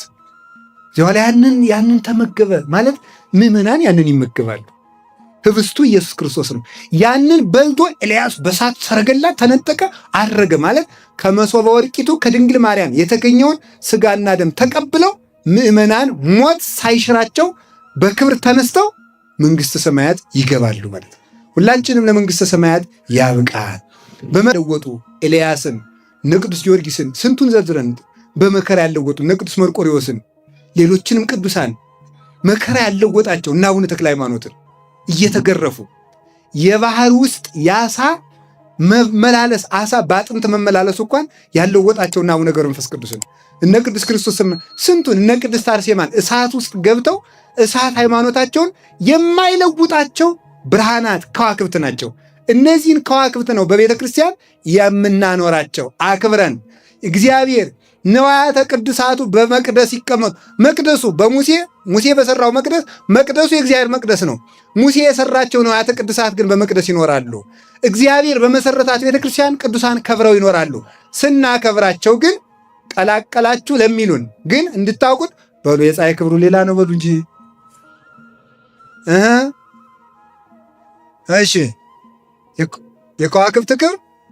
ስለዚህ ክርስቶስን ስናከብር ከድንግል ማርያም ጋር አልቀላቀልንም። ድንግል ማርያምን ስናከብር ከክርስቶስ ጋር አልቀላቀልንም። የእግዚአብሔርን ክብር ለድንግል ማርያም አልሰጠንም፣ ለቅዱሳንም አልሰጠንም። እናንተ ተቀላቅሎባችሁ እንደሆነ ይህንን እወቁ። የፀሐይ ክብሩ ሌላ ነው፣ የጨረቃ ክብሩ ሌላ ነው፣ የኮከብ ክብሩ ሌላ ነው። ለይተን እናውቃለን። በአንድ እናከብራቸዋለን፣ እንቀበላቸዋለን።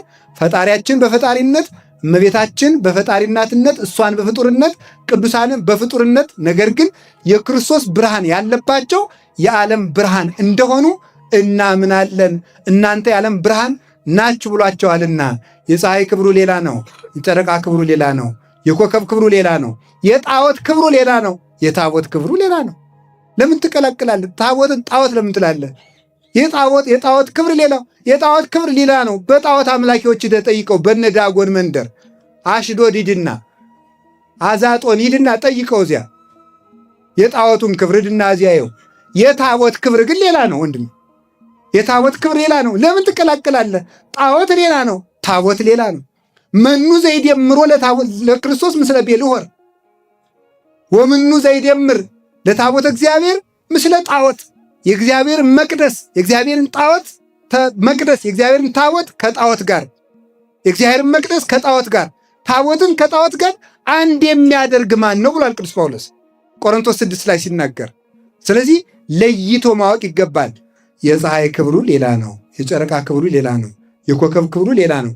እንዲህም ስለሆነ ደግሞ ኮከብ ከኮከብ ይለያል። ሁላችንም በእግዚአብሔር ብርሃን ከዋክብት እንድንሆን ተፈጥረናል። ኮከብ ከኮከብ ግን ይበልጣል፣ ከነ ክብሩ ይነገርለታል። ወስብሐት ለእግዚአብሔር። ይቆየን።